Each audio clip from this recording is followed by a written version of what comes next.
Distinguished speakers, panelists, and colleagues, my name is Jean d'Aragon, Senior Sustainable Development Expert at the UN Office for Sustainable Development, UNOSD, in Incheon, Republic of Korea. Welcome and thank you all for joining this second session of the Executive Training course for policymakers on the 2030 Agenda for Sustainable Development. This training course is organized by UNOSD, which is part of UNDESA, the Division for Sustainable Development Goals. The general objective of this training course is building the knowledge, skills, mindsets, and general capacities of member states for implementing sustainable development planning, policy making, and policy shaping through an integrated approach. This year, like every year, the course is closely linked to the high-level political forum on sustainable development, HLPF, which will take place in New York in July 2022. Through this training course, we try to achieve a better understanding of the successes, challenges, lessons learned, and good practices related to the implementation of the SDG 4 on quality of education, 5 on gender equality, SDG 14 on life below water, SDG 15 on life on land, and SDG 17, partnerships for the goals, which are the 5 sustainable development goals, or SDGs, that will be the focus of attention during the HLPF next July. In the past, the Executive Training course for policymakers on the 2030 Agenda for Sustainable Development, also referred as the Executive Training or the ETC by our staff and our participants who came many years back. So it brought together about 100 participants from all over the world to learn from the lectures and discussions over 4 to 5 days in Incheon City, South Korea. Unfortunately, this year, again, like last year, we could not hold the training course in person due to the COVID-19 pandemic. Therefore, it is taking place through a series of 2.5-hour online sessions over 4 days from the 11th to the 14th of April, 2022. We hope to go back to our traditional or normal in-person format for all our capacity building activities, and particularly for this next edition of the Executive Training as soon as possible. Through the presentations and discussions during the week, we hope that this training will help you to understand better the issues around the HLPF and the 5 SDGs that will go under in-depth review through the voluntary national reviews, or VNRs, next July. We hope that the training course will help you also to actively take part in the implementation and review process of the SDGs in your own countries. During the first session yesterday, we looked at the SDG 4 on quality education. Today, we will look at the SDG 5 on gender equality. So we'll hear about achieving gender equality, economic empowerment of women, policy gaps and blind spots. To have a second presentation on global landscape of women entrepreneurship, global overview. The next, the third speech presentation will be on economic empowerment of women through digital policies. The fourth will go with country experiences, and the first one will be gender equality and empowerment through access to land, inheritance, and natural resources in the Comoros. The fifth presentation will be partnerships for women empowerment and participation, experiences from Kyrgyzstan. And the sixth one will be economic empowerment of women through team learning and coaching, the story of the Mondragon Team Academy. And last but not the least, the presentation will be on solidarity of women's cooperative, case example from India.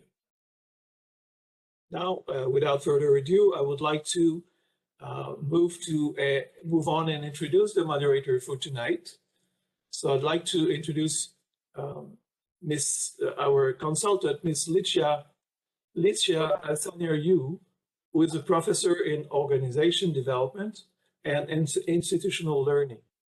Ms. Saner-Yiu has been working with UNOSD, providing support regarding the organization and holding of the executive training course for over the last couple of years. We're happy to see her again this year. So Ms. Saner-Yiu will also introduce the theme of this session, and she will introduce the speakers before they make their presentation. So Ms. Saner-Yiu, I'm giving the floor to you now. Thank you. Thank you, Mr. D'Aragon and Dr. D'Aragon, for your very kind introduction and also a brief summary of today's session. Before I get started to introduce could I have the speakers? I want to really celebrate the fact that we're able to gather a group of representative women leaders in different spheres of life. And they have been working toward the common goal of achieving gender inequality and empower women. We should not forget that the Human Rights First Convention is about universal right for everybody, but that is also a second convention is specifically about the economic, social, and cultural rights for everyone. And in this particular context, it has very high relevance to SDG 5 in the sense that unless women are given opportunity to be empowered and to participate more in the economic life of our society, it will be very difficult to achieve gender equality as well as dignity. So let me just share with you to put the whole thing into a larger context. And I would give the individual introduction when I invited different speakers to step forward. The first thing I would like to say is to look at the current SDG dashboard. Next page, please. If you look at this picture, although the indicators used that I listed at the bottom, we would say rather limited. But even with these limited 4 indicators, the story told by this visualization, this particular map, based on gender equity of SDG 5, looks rather sad. If I can use that word to describe the situation, it's rather tragic, because you could see the dark red will mean that these countries are having significant difficulties in terms of achieving the SDG 5, while the darker orange is with a lot to be done, and yellow it's room for improvement. So we could see that in terms of a current state of SDG 5 is rather miserable and need further work. Next page, please.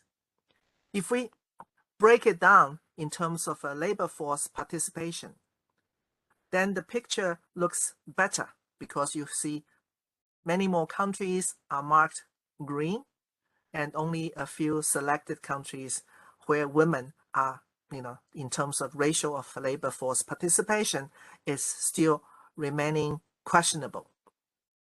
Nevertheless, we need to look at quality of participation in terms of wage, and then we might have a different impression. Next one, please. The wage gap, we don't have data for most of the country that has been colored as gray, but with the OECD country, we would have a better picture to look at how many OECD countries are actually achieved wage equity, and how many other countries they still have either work to be made or quite severe challenges. And this, of course, in the context of without data, and in many societies without social protection or social welfare net, we could see why women will be facing a lot of difficulties when reaching older age or lost their families in husband or sons. Next page, please. In terms of time spent on unpaid work, this is, a lot of household work, care work, which we will hear more about during the COVID time and how that has become even more severe, is the fact that women tend to spend more time working, but they are not gaining in terms of generating revenue and income. So this picture also doesn't speak very well to us all. So with these few notes, I would like to welcome Her Excellency Ambassador Cho to give her keynote speech, who would give us sort of the framework to look at the policy requirements. Personally, Her Excellency Ambassador is the appointed Ambassador for Gender Equity, representing Republic of Korea in many international forums. But personally, she also has been chairing the International Solidarity Center of Korean Women's Association United. As an activist, she has contributed for organizing women so that women could have a stronger voice just by, and also more systematic analysis and research to women's particular restrictions and prohibitions and challenges in life. So since the 2000, she has sought to accelerate the implementation of global agreements on gender equity and women's empowerment. And I think this is a very important reminder. Many international treaties have been worked out by country laboriously. However, the implementation oftentimes lagging behind. So with these few words of introduction, which could not do justice, I give the floor to Ambassador Cho. Thank you for warm welcoming and the introductions. I will post my PPT here, and everybody can see this now. Yes. Yes, yeah, I can start. So I would like to start my presentation with two questions, and three questions actually, and one last questions will follow after the two questions. The first is, how should we as a policymaker understand the disproportionate economic impact of the COVID-19 between women and men? And second is, how can we address policy gap and blind spot to realize gender inclusive building back better?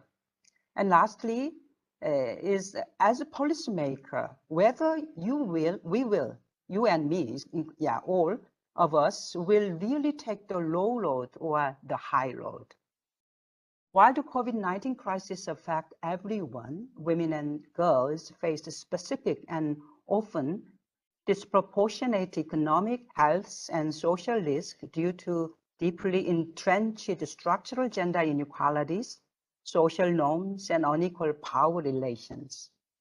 Understanding the gender differentiated impacts of the COVID-19 crisis through sex disaggregated data is fundamental to designing policy responses that reduce vulnerable conditions and strengthen women's agency, placing gender equality at their center. This is not just about rectifying long-standing inequalities, but also about building a more just and resilient world. So let's move to the first question then. How should we understand the disproportionate economic impact of COVID-19 between women and men? Some of the consequences of COVID-19 have had a greater impact on some countries and groups within countries, as pre-existing horizontal inequalities can magnify the effects of the crisis across social, economic, and political dimensions, women and girls are disproportionately affected by the crisis simply because of their sex. The immediate effects of COVID-19 on gender inequalities are already showing themselves in health and education, on the burden of unpaid care work and gender-based violence. In many countries, women are overrepresented in the accommodation and food services, real estate, administrative activities, manufacturing such as the garment sector, and the wholesale retail trade sectors. These have been identified as among the sectors to be most heavily impacted by the COVID-19 pandemic. Widespread lockdowns around the world mean many women are being asked to stay home and isolate in a space that is supposed to be safe. But many households are not prepared to provide this safety to women and girls. These means have important implications over food security, the division of unpaid care work, and increased risk for gender-based violence. At the household level, gender inequalities can persist through a vicious cycle of powerlessness, often rooted in gender social norms that force women to face heavily restricted or even tragic choices. Due to the division of unpaid care work, globally, women spend on average 3.2 more hours on unpaid care and domestic work than men. With the quarantine measures, the workload in caring for children, the sick, and the elderly, as well as household tasks, have increased. The pandemic's economic impact that have left no country or population unharmed, and the women are again disproportionately affected. Compared to men, women have less capacity to absorb economic shocks because they have lower earnings, savings, and job security, and they are overrepresented in the informal sector. 740 million women worldwide, and over 70% of women in informal employment in developing economies. Due to the nature of the informal work, women are less likely to have protection against dismissals, paid sick leave, and other work rights if their employment is affected by the crisis. Moreover, many women in high-risk sectors own micro or small enterprises or are self-employed. They are now facing increased risk of bankruptcy due to gap in financing, which translates to women having less access to capital and loans. 80% of women-owned enterprises with credit needs are either unserved or underserved. Furthermore, the gradual reopening will pose additional challenges for women as it could push them out of the labor force or into part-time jobs while increasing their responsibilities at home, and this pressure intensifies for single mothers.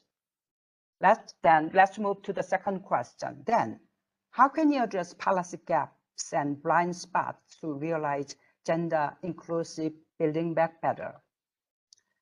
I think the policy gap and blind spot on women's burden of care work we better to look at. Around the world, women continue to be at the forefront of the battle against the pandemic. Women make up 2/3 of the health workforce worldwide, for instance, including 85% of nurses and midwives. Across OECD countries, they also account for 90% of long-term care workers. This exposes women to greater risk of infection. At the same time, women are underrepresented in leadership in the healthcare sector and often lack a seat at the table when decisions are being made.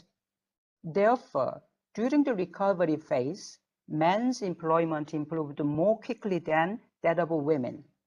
In this regard, the policies needed to reduce risk of increasing gender inequalities and support the labor market participation of women, both in general and for vulnerable groups during the pandemic, are not fundamentally different from those needed before the pandemic. For example, the pandemic has provided further proof of how important it is for working parents to be able to access affordable quality childcare.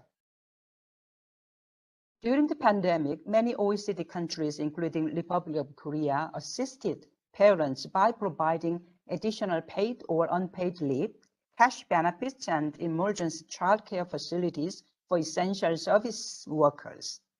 But in countries where childcare is more often privately rather than publicly provided, such as Australia and the United States, many childcare facilities closed, and there is now a supply shortage.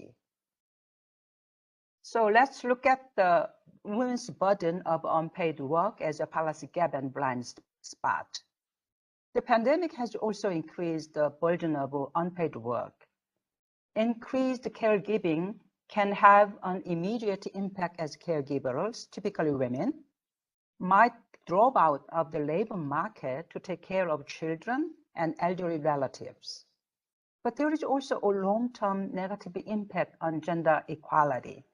As caregivers, that is mostly women, reduce their working hour or switch the job, which may have more flexibility and shorter commuting times, they may also limit their potentials of increasing their earnings over time. This is due to a more limited pool of jobs meeting these criteria, possibly weaker bargaining power and fewer opportunities for career development compared to full-time workers. These effects of the pandemic might become apparent over the longer term and be felt for many years. Even before the pandemic, unpaid work was disproportionately taken on by women. There is not a single OECD country in which men do the same or more unpaid work as women. Across the OECD, on average, at just over 4 hours per day, women systematically spend around 2 hours per day more on unpaid work than men. Gender gaps in unpaid work are largest in Japan and Korea, 2.5 hours, and Turkey, 4 hours per day, where traditional norms and gender roles prevail. However, even in Denmark and Norway and Sweden, countries that express strong and progressive attitude towards gender equality, gender gaps in unpaid work still amount to about 1 hour per day. But there is a possibility to overcoming policy gaps and those policy gaps and blind spots because men's contribution of unpaid work has increased. Due to the COVID-19 crisis, according to early evidence, women have often been taken on much of the additional unpaid work caused by school and childcare closure. And this has been happening even when both parents were confined to the home and a more equal distribution of additional care and non-care household work would have been possible. Despite the increased burden on women in many countries, men have increased their contribution to household chores during the pandemic despite their generally low contribution. In the long term, this may shift gender norms around unpaid work as men have become more exposed to the burden of domestic work and primary caregiving. And another possibility of overcoming policy gaps and blind spots is coming from the government's efforts, because the government has leverage for more equitable gender norms. Based on the findings from the literature review about the impact of the COVID-19 pandemic on gender norms in Philippines, Indonesia, and Vietnam, shows that the pandemic has a significant economic impact on women and girls in Indonesia. In Philippines, women face increased care burden, while Vietnamese women experience reduced work hours due to the pandemic. This report also showed that there is increased gender-based violence during the pandemic. Despite those negative economic impact of the COVID-19 pandemic on women and girls, the report also finds that there are opportunities that different stakeholders can leverage to shift toward more equitable gender norms. The three main actors who can bring leverage for more equitable gender norms are the government, investors, and or civil society. For government, I will focus on the government in this presentation. This has involved the direct participation of women in COVID-19 responses and through the policy measures they have developed. While across Indonesia, the Philippines, and Vietnam, there has been limited involvement of women in health leadership during the pandemic. In Philippines, women have been leading public health action and decision-making at the township level. All three governments have implemented broad-based policy measures to address reduction in household income, which can assume benefited women in poverty, but further support it is needed for unpaid care work. So way to go. So far, I have introduced the policy gaps and blind spots related to gender inequalities that policymakers should never overlook in the process of promoting gender-inclusive Building Back Better to overcome COVID-19. From now on, I'd like to raise the need for self-assessment of ourselves and our nation's gender policy. To this end, I'd like to compare the two countries that implemented high load and low load on Building Back Better. Countries that chose the low load avoid mostly structural gender inequalities and disproportionate burden on women. I can confess that country is Korea, of my own country. Building Back Better depends not just on resources, but on priorities that govern the use of those resources. In this regard, it can be said that Korea's gender governance on the road to Build Back Better is close to the level of disaster. If you look at the picture on the right, you can see the SNS of the Korean president-elect. The president-elect posted a message on his SNS saying, the abolition of the Ministry of Gender Equality and Family is one of his policy during the election campaign. And also one of his party leaders has declared that the current gender quota system will no longer be enforced because there is no structural gender inequality in Korea. As you can see from this picture, in South Korea, a new policy direction has emerged to abolish Ministry of Gender Equality and Family and gender quota, pushed by the upcoming new government that denied structural gender inequality. And strong resistance from Korean women to the upcoming anti-feminist backlash led by new government is now raising. On the contrary, let's look at the example of a country that chose the high load. The country chose the high load amid structural gender inequality and building policy network in a higher level between the government and the women's group. The first national feminist economic recovery plan appeared in Canada.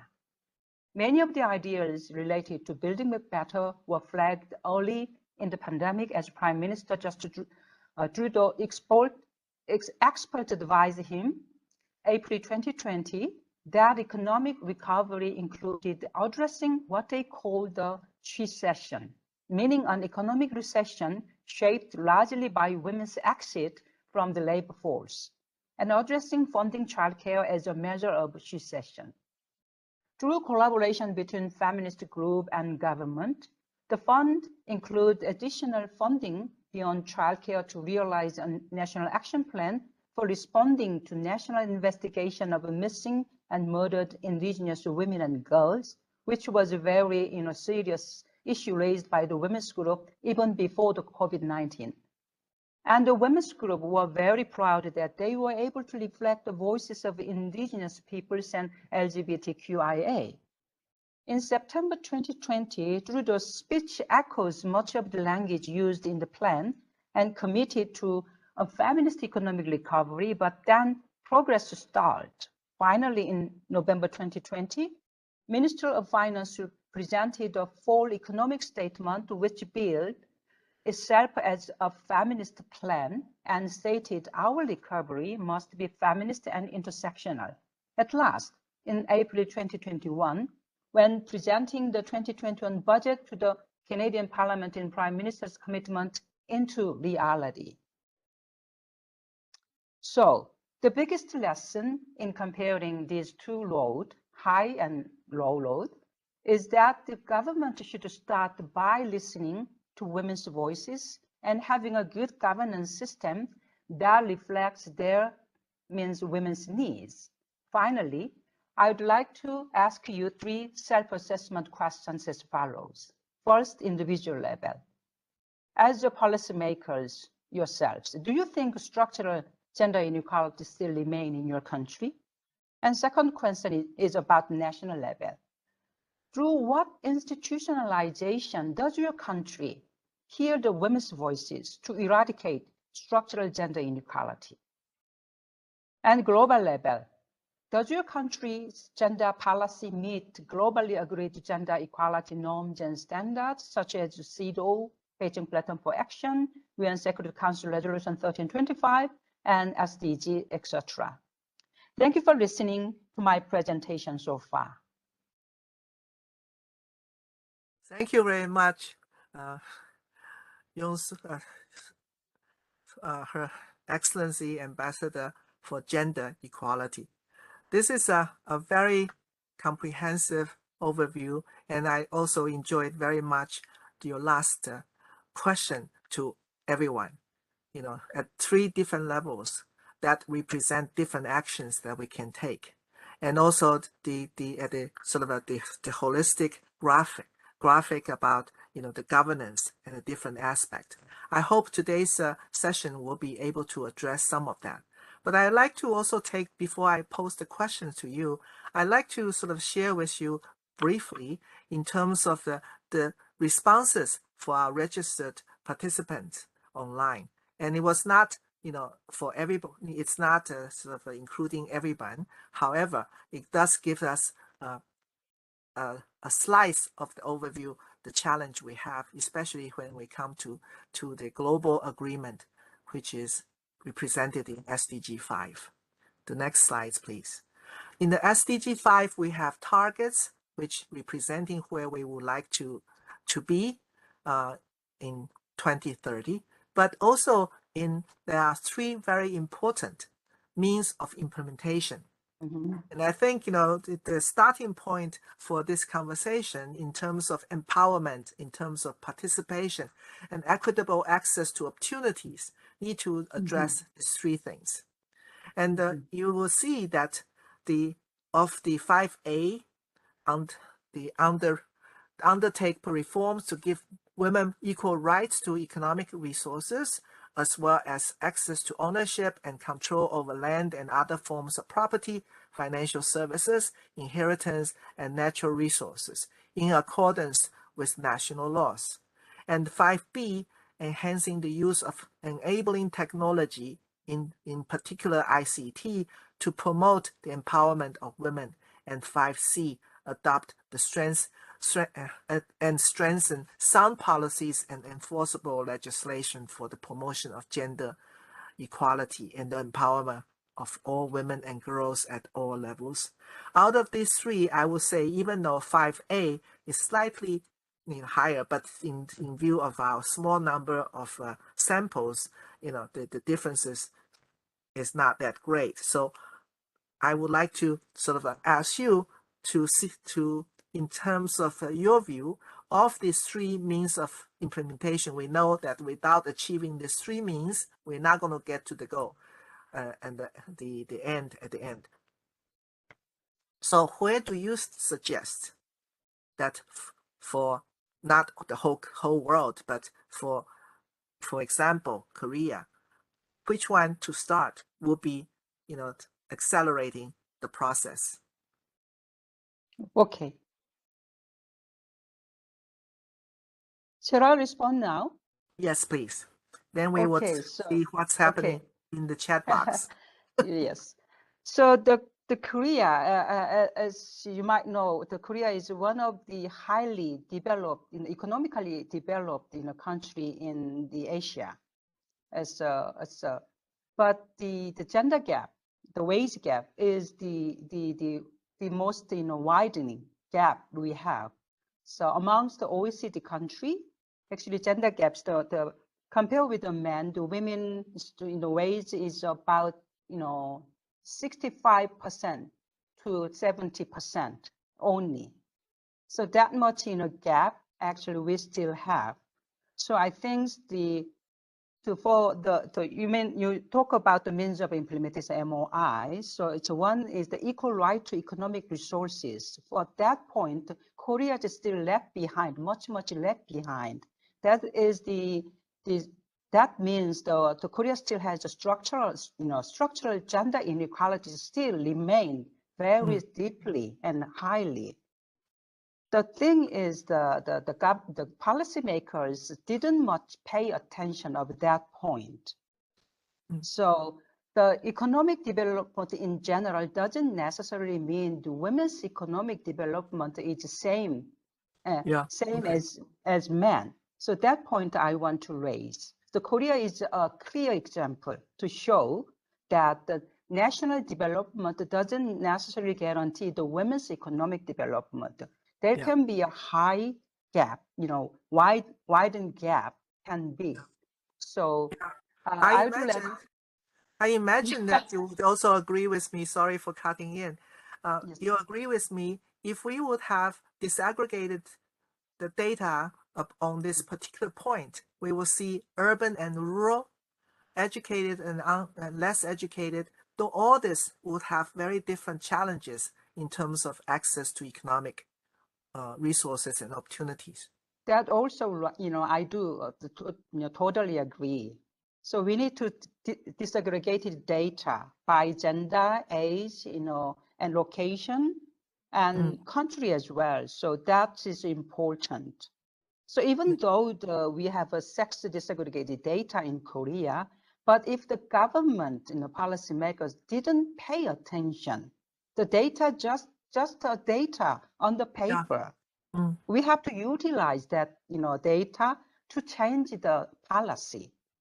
So that we need a political will of the government and policymakers. That I want to actually highlight. Yeah. Oh,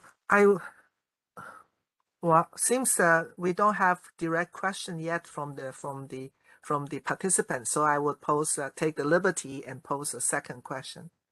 I do have a question now from Lila Djanaeva.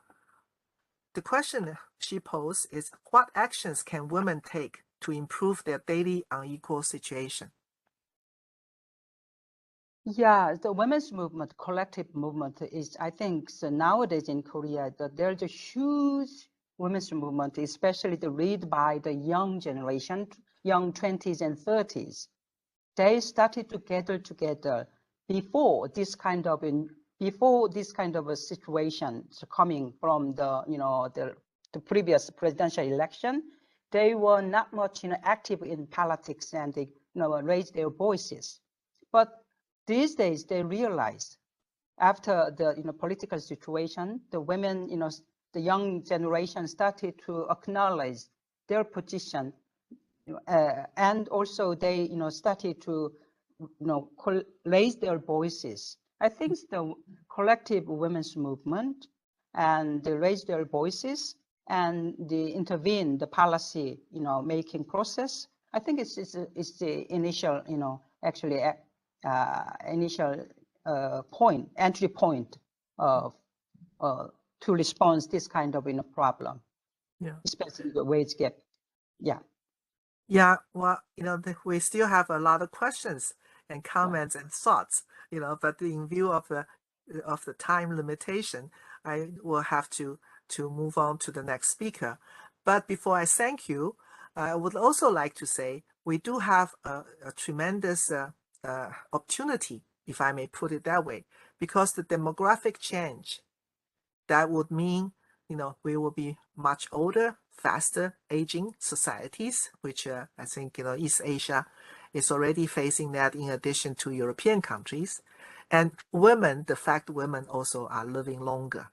So in some ways, I think, that will come to a point, maybe some rethinking and reimagining of gender role could be more possible than more rigid today. So I don't know whether you agree with this or not, but I'm hoping. Yeah, that, I do agree. The aging society is another issue. So compared with the young generation action and the aging, the elderly women's voice is not much, raised and organized. So nowadays is a recent, recently the women's group started to, as you mentioned earlier, so started rethinking of their whole life cycle, whole life cycle. So we are getting older, even though the young generation still raise their issues, but old generation still also has the same problem. Yeah, so yeah. I think that the intergenerational dialogue is very much needed in that sense. So Wow. to rebuild the whole picture, to see the whole picture and rebuild the policy based on the lifelong life cycle perspective. Life cycle, yeah. Yeah. Great. Thank you for that concluding remark. I appreciate very much, Young-Sook, your personal comment, and also address my question concerning your country, which I'm pushing a little bit. So thank you, and I welcome if you can stay. Despite of Okay, I will stay. I will stay and listen all the it's the best practices with the women's groups are doing in here and there in the world. Yeah, I'm Thank very you excited. very much. Yeah. Okay. Thank you so much. Yeah, I would like to take the time now to welcome Dr. Amanda Elam, fellow at both Babson College and lead author of not only this year's Women's Entrepreneurship Report. For me, it is really a great pleasure to have Amanda with us, because here we can sort of demystify some of the issue about women's entrepreneurship. One is whether they can be successful, and second is how successful, and then what we could also reflect on is really all the program is trying to pull women out of poverty through entrepreneurship development program. So the report that I'm making reference to, Women Entrepreneurship Report, has been going on for I think at least 5 or 6 years, and it has provided really very interesting historical data for secondary analysis. And I would invite everybody who's concerned about women's economic participation, not just through the employment, but rather to allow for this, to use the flexibility and also the duplicity of responsibilities to find, sort of economic opportunities and structure for themselves. So I would also like to, before I hand the floor to Amanda, also mention, as not only being an academician, a researcher, but she herself is also an entrepreneur. She founded a very successful medical diagnostic company in North Carolina. As we know, that is one of the growth triangle in America. So with this, I hope that she will be able to not only report on the findings from this global analysis and study, but also share a little bit more light in terms of how comparable her own personal experience in USA vis-a-vis the rest of the world. So the floor is yours. Please. Thank you. I'm going to share slides. Here we go.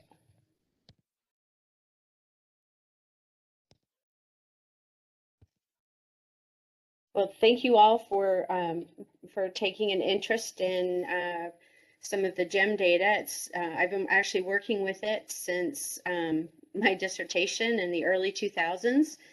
So this data set's been around for a while, and it offers a great opportunity to again, use secondary analysis on gender disaggregated data and a really important data set and a really important topic. So today I'm going to walk you through some highlights from two reports. One is the most recent Women's Entrepreneurship report from the Global Entrepreneurship Monitor, and the second one looked at the COVID-19 impacts on women entrepreneurs in emerging economies. And there's just some different ways to look at the data on women entrepreneurs. So quick overview, but based on the GEM data, we estimate that over 400 million women are currently owners and managers worldwide of businesses. So that is a big population of women active in informal and formal operations. Of those women, they break down, we estimate about 274 million women are actually in the very earliest stages of starting a business. And that's how in the Global Entrepreneurship Monitor, we define entrepreneur as people who are starting new businesses. We also we're doing an adult population survey, so we're also able to look at the number of women running established businesses. And so we estimate that at 139 million women globally are running businesses that are over 42 months old. And I'll also note that this data set, the samples include countries that are biased towards advanced economies. So these estimates are really based on largely what we're seeing in more advanced economies. My forward button is not working.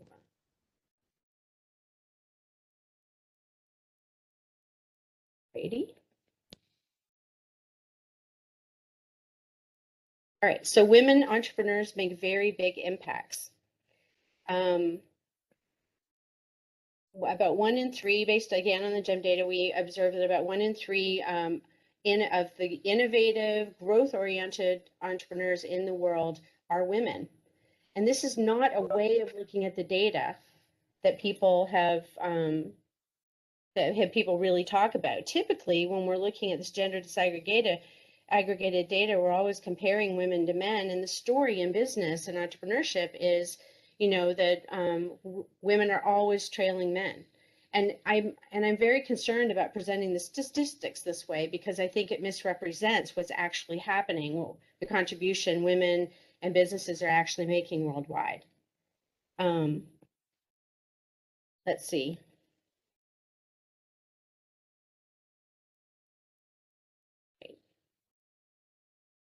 You can still see that.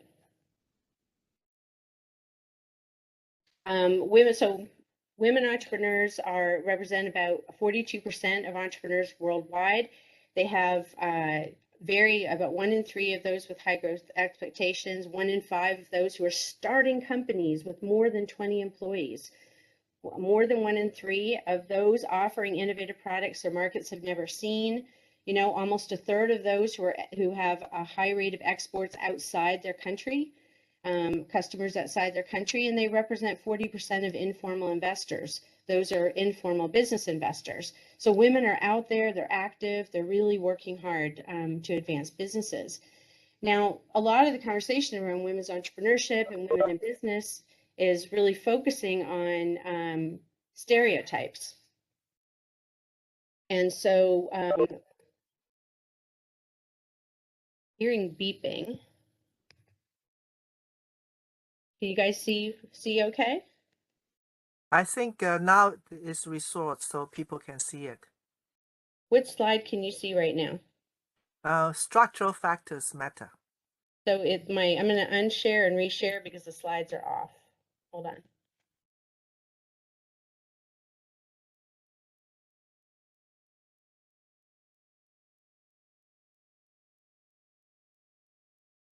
Oh, I think, okay, all right. Next one. Now you guys see? Yeah, self-fulfilling prophecy. Very clearly. Okay, perfect. We're back on track here. Okay, So stereotypes are really the focus. Gender norms are really the focus of a lot of the conversation in policy circles worldwide right now. And I just want to offer a caution that stereotypes are actually very complicated, right? They tend to be they can be general, but they can also be tied to very specific types of work or types of activities. And they don't necessarily, gender bias isn't always expressed in the moment. For example, when someone goes up for a loan or when someone decides to start a business, they actually start long before that. And they really create this cycle of self-fulfilling prophecy, right? So stereotypes influence how our credibility, how others see us. They influence how we feel about ourselves and our abilities when it comes to specific tasks or competence. In the world of entrepreneurship and business startup, we find that these stereotypes influence how people see opportunities in the marketplace, what types of opportunities they'll pursue. It certainly influences their fear of failure, right? If you think that people are going to judge you harshly, then you might have a higher fear of failure. It also influences our access to resources and also the approach we take to mobilizing resources, right? And there's that idea that women don't ask. So I just want you to keep in mind that stereotypes are really complicated. And this is why they matter, right? When stereotypes actually influence the actions that we take, the choices that we make, and in business studies, the two most important factors that explain gender differences in business activity are typically characteristics of the business. So not the individual, not the founder, not the CEO, not who's on the management team, but how large the business is and which sector that business was started in. And so when we look at the informal and formal activity and the Global Entrepreneurship Monitor, we find that, while most businesses for men and women are 1 to 5 employees, right, that men are much more likely to start businesses at a larger weight with 6+ employees or even 20 or more employees, and that women are much more likely to start as a solo entrepreneur. And when we look at the established business data and other registered business data, we know that women are much more likely to remain solo entrepreneurs. When it comes to industry sector, again, we see very stark gender differences in the industry sectors where men and women are starting businesses. And I think most notably, we look at ICT. Men are much more likely to start businesses in ICT, and this matters in a lot of ways when it comes to investment and business growth. So keep in mind that business characteristics are often more important predictors of business outcomes rather than gender, and that the stereotypes working against women in business start long before they actually start a business. For example, if women don't have a bank account when they go to start a business, it's going to be a problem in access to credit. And we see this pattern heavily in emerging economies where there might be 1 bank account per household, and that bank account is held by the head of household. So here you go. If women aren't starting businesses as much in software, but 40% of the venture capital dollars globally is going to software, are we really surprised to find that women are less likely to mobilize venture capital dollars for business growth? So this is where this idea of structure is really important, and how it is tied up closely with cultural factors. So here in this slide, I want to talk a little bit about some of the differences in terms of the impact for women in emerging economies compared to some of our high growth economies. And that is that we find, first I'll give you a little guidance on these graphs. Each chart is by level of national income, so low income, and it's representing the women to male ratio. So again, we're looking at parity here. The red bar represents parity. And then for each characteristic, we're looking at entrepreneurship participation. So the women and men who are engaging in entrepreneurship, women are close to parity in low income countries, much closer than women in at other levels of income. They're also, but they tend to have smaller businesses. They tend to have very high growth aspirations and very innovative offerings. In other words, bringing products their markets haven't seen and wanting to grow their businesses very large. They have lower export activity. This isn't surprising in emerging economies. And they have actually some of the highest levels of informal business investors we see among women in the world. So based on this kind of pattern, I would say that these women are a force for change in their economies, and we need to find better ways to support and invest in these women. All right, so I'm going to switch gears a little bit here and talk about pandemic impacts on women in emerging economies. Oh, yeah, here, actually, we'll talk about women globally first. We asked a number of questions in the survey, 2020 survey for GEM around business closures, the impact of the pandemic on business closures. We looked at the difficulty of starting a business due to the pandemic, and we also looked at seeing opportunity. Again, this is women to men ratio, and these bars represent parity. And I've calculated this based on level of income. And I'll note that in the 2020 data, we only have 6 countries in the low income category. So again, we're biased towards high income and middle income countries here. But what you see is that we see a lot of heterogeneity in the data. So women starting businesses in high income countries were actually much more likely to experience business closure than women in low-income countries. And middle-income countries, those women entrepreneurs were much more likely to experience business closure, specifically due to the pandemic, than their male peers. When it came to the difficulty of starting a business, again, in high-income countries, women were more likely than men to report difficulty in starting a business due to the pandemic. But in middle-income and low-income countries, men and women were very similar. And then when it comes to seeing an opportunity as a result of the pandemic, it's actually the women in the middle income countries were most likely to report a higher rate of seeing an opportunity compared to men. While low income countries, women in low income countries were much less likely to see. Great. There's a delay here on my chart switching. Okay. Gender and pandemic impacts in emerging economies. Here I'm looking at specific countries, and I just want to give you a flavor of what this data allows you to do. So you can go in for the participating countries, and you can look very closely at the heterogeneity across countries.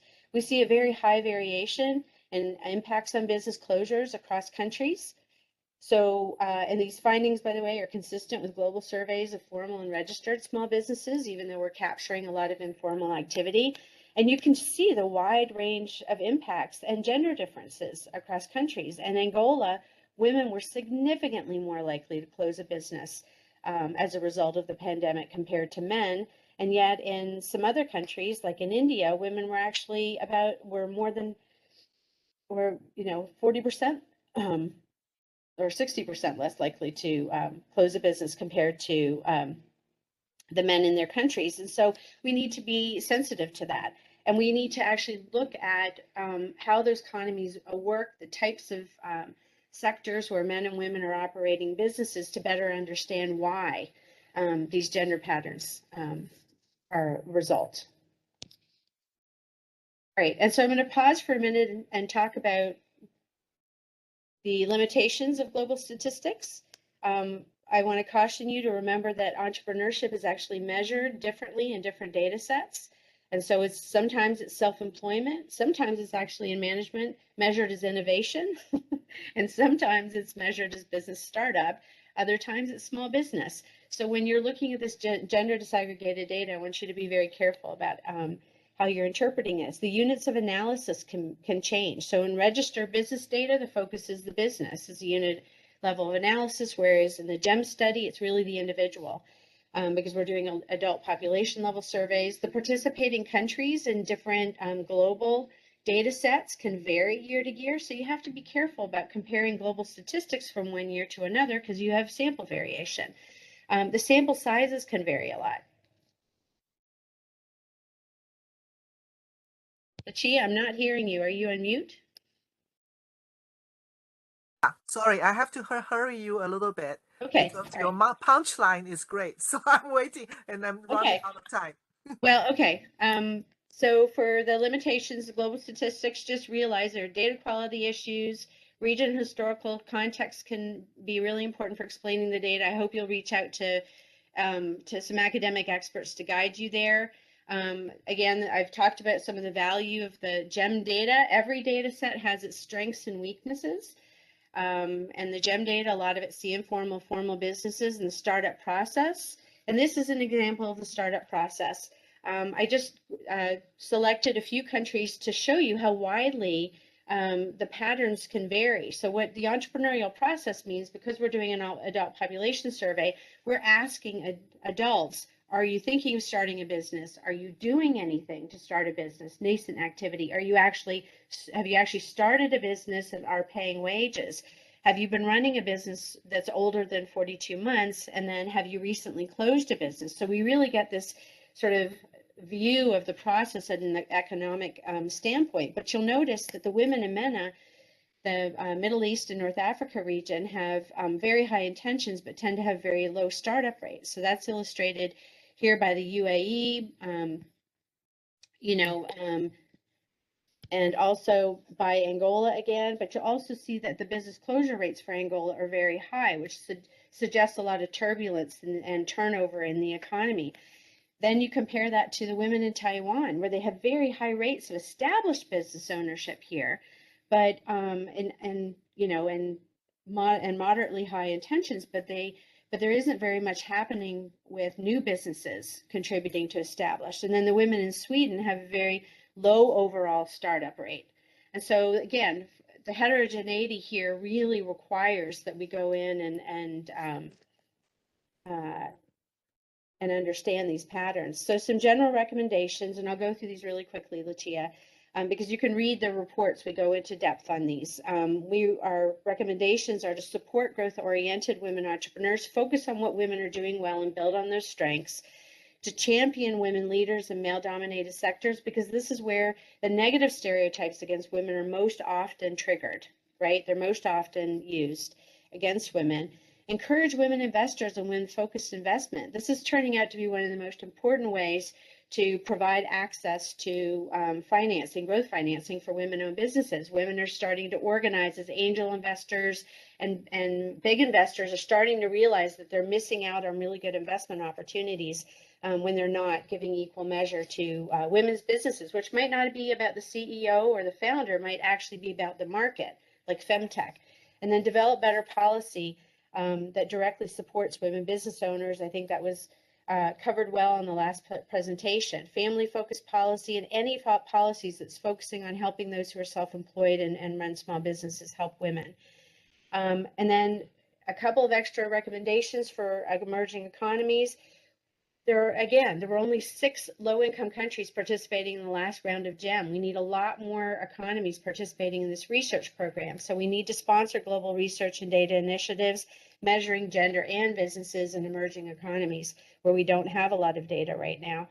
And then we really need to focus on launching entrepreneurship support programs that are focused on networking, network connections, and empowerment. These are 2 places where women are quite different from men and really benefit from a focus.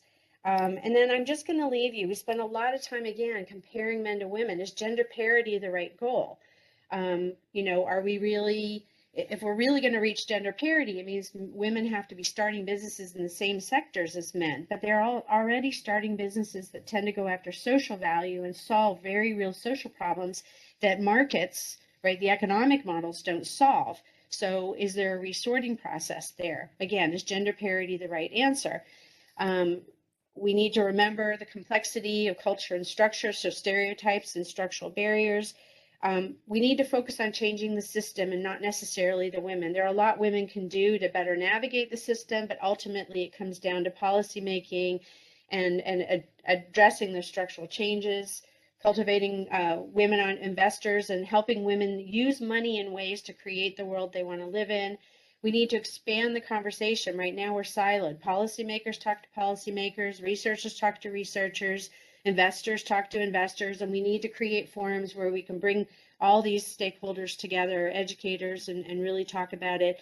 And again, I'm going to encourage you, we need to bridge the divide between the gray literature and the published academic literature. And this is my last slide, Licia. So thank you for your patience. I know that was a lot, but these are the faces of some of the Cartier Women's Initiative fellows that we featured in our report. And it's these women who inspire me, even as a business owner, right? It was a lot to survive the pandemic. But these women are amazing and they keep me going. Well, thank you very much, Amanda. Sorry for hurrying you, forward. First of all, I would like to say through the Academy of Management, we have been aware that Babson College is really the center of excellence in terms of studying entrepreneurship. Second thing is this GEM study is actually a global effort because we have no other business schools in different countries participating. So I would like to invite all the participants today to encourage the local business schools to also join the effort so that we could shed more light on the current situation of women and entrepreneurship. And I think, one point that I would like to address is that actually the link with education. Earlier, you mentioned about stereotypes, and I was thinking of the Swiss policy of at the higher education institutions, trying to encourage women going into STEM disciplines. I think that would actually open up new possibilities for women to get engaged in higher valued sectors. And I think that was one of the key structural issues that you mentioned earlier. And the second thing, I was actually quite intrigued by the size question. And women tend to start business as an individual. Do you have some views in terms of why so? I think it's the idea of starting what we call them mompreneurs, but women who are juggling family and motherhood are more likely to start these solo entrepreneur businesses. It gives them flexibility. We see other trends too in the US, for example. We're seeing a lot of people, solo entrepreneurs, who are really running virtual businesses. So everything's outsourced, but the income in the businesses can get quite large. Again, it's men are more likely to do that than women. Yeah, I think the idea of managing employees on top of family is a little overwhelming to a lot of women business leaders. So, so they're reluctant to take that next step. Yeah, well, thank you for that comment. And I think I'm not seeing questions directly coming, and I think they will come. And then we would also post the link of the various sort of reports on your topic and your talk on the web portal. And I think your last comment is also a very good introduction to the next speaker for us, because Gitanjali Sa, she is very much behind promotion of this greater engagement and participation of stakeholders in the conversation about internet, about digitalization, about use of ICT technology, and she is the the manager for the World Summit for Information Society. Her official post title is Strategy and Policy Coordinator for the International Telecommunication Union. She has been working with different United Nations organizations in the past years, but today the passion and focus of her work is the WSIS, and we're looking forward to welcome her to speak on how does such a space making, I will call it that way, of platform making actually could promote the attainment of SDG 5, which is focusing on the participation and empowerment of women so that equity could be achieved. And I want to thank Amanda for your excellent input and presentation. And the details of the content, I think it will worth revisiting so that we could actually benefiting for such a huge effort of collecting concrete data. So we could see that how women could also sort of navigate through sometimes very difficult structural conditions. So thank you very much, and I welcome Gitanjali for your contribution. Thank you very much, Licia, for inviting me. And thank you to UNOSD and, of course, Ambassador Chu, who spoke before us, and Amanda, who highlighted that, gender equality is still a distant reality. And that is the reason why all of us are working in close coordination to ensure that we can do our bit. And from my, I am going to be highlighting the aspects of digital gender equality, like Licia has spoken. ITU's measuring the digital development facts and figures from 2021. It highlights that gender remains a factor. Globally, 62% of men are using the internet, compared with 57% of women. While that digital gender divide has been narrowing across all regions, women remain... Gitanjali, you need to run your forward. Your slides is not moving. Yes, I'm not using it at present, Licia. Oh, okay. Sorry. Yeah, just trying to bring in the context of the digital gender divide. Online access could potentially have its most powerful effect. So, the global SDG indicator framework, which some of you referred to earlier, and the representative from UNDESA spoke about, ITU is responsible for the indicator 5B.1, which talks about the proportion of individuals who own a mobile phone by sex. And of course, ownership of mobile phones is an important tool to reduce gender inequalities. Empowering more women with a mobile phone has shown to be accelerated of social and economic development. However, a gender gap for this indicator is persistent, although it seems to be getting smaller. So I just wanted to put a context with the figures, and now I'll move on to my slides. Can you see my slides, Licia? Okay. So though we did speak about, we identified that the problem exists, what we are trying to do together as a UN family in the WSIS process is to try to close the digital gender gap. So the World Summit on the Information Society is a process that ITU coordinates with more than 32 UN agencies. And we are trying to explore through various practical means on how the digital gender divide could be addressed. It's a process that provides a framework of the WSIS action lines. The WSIS action lines, they encompass all the technologies, for example, ICT infrastructure, cybersecurity, providing an enabling environment.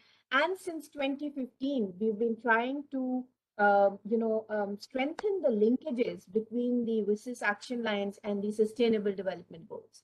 So there was a huge discussion in 2015 amongst member states and all stakeholders to explore how, if we could have a separate WSIS action line on digital gender inclusion. However, it was decided that since it's a cross-cutting topic across all the sectors and across all the issues, digital gender inclusion is to be addressed within the framework of all the WSIS action lines, and we have been doing that ever since. So if you look at youth,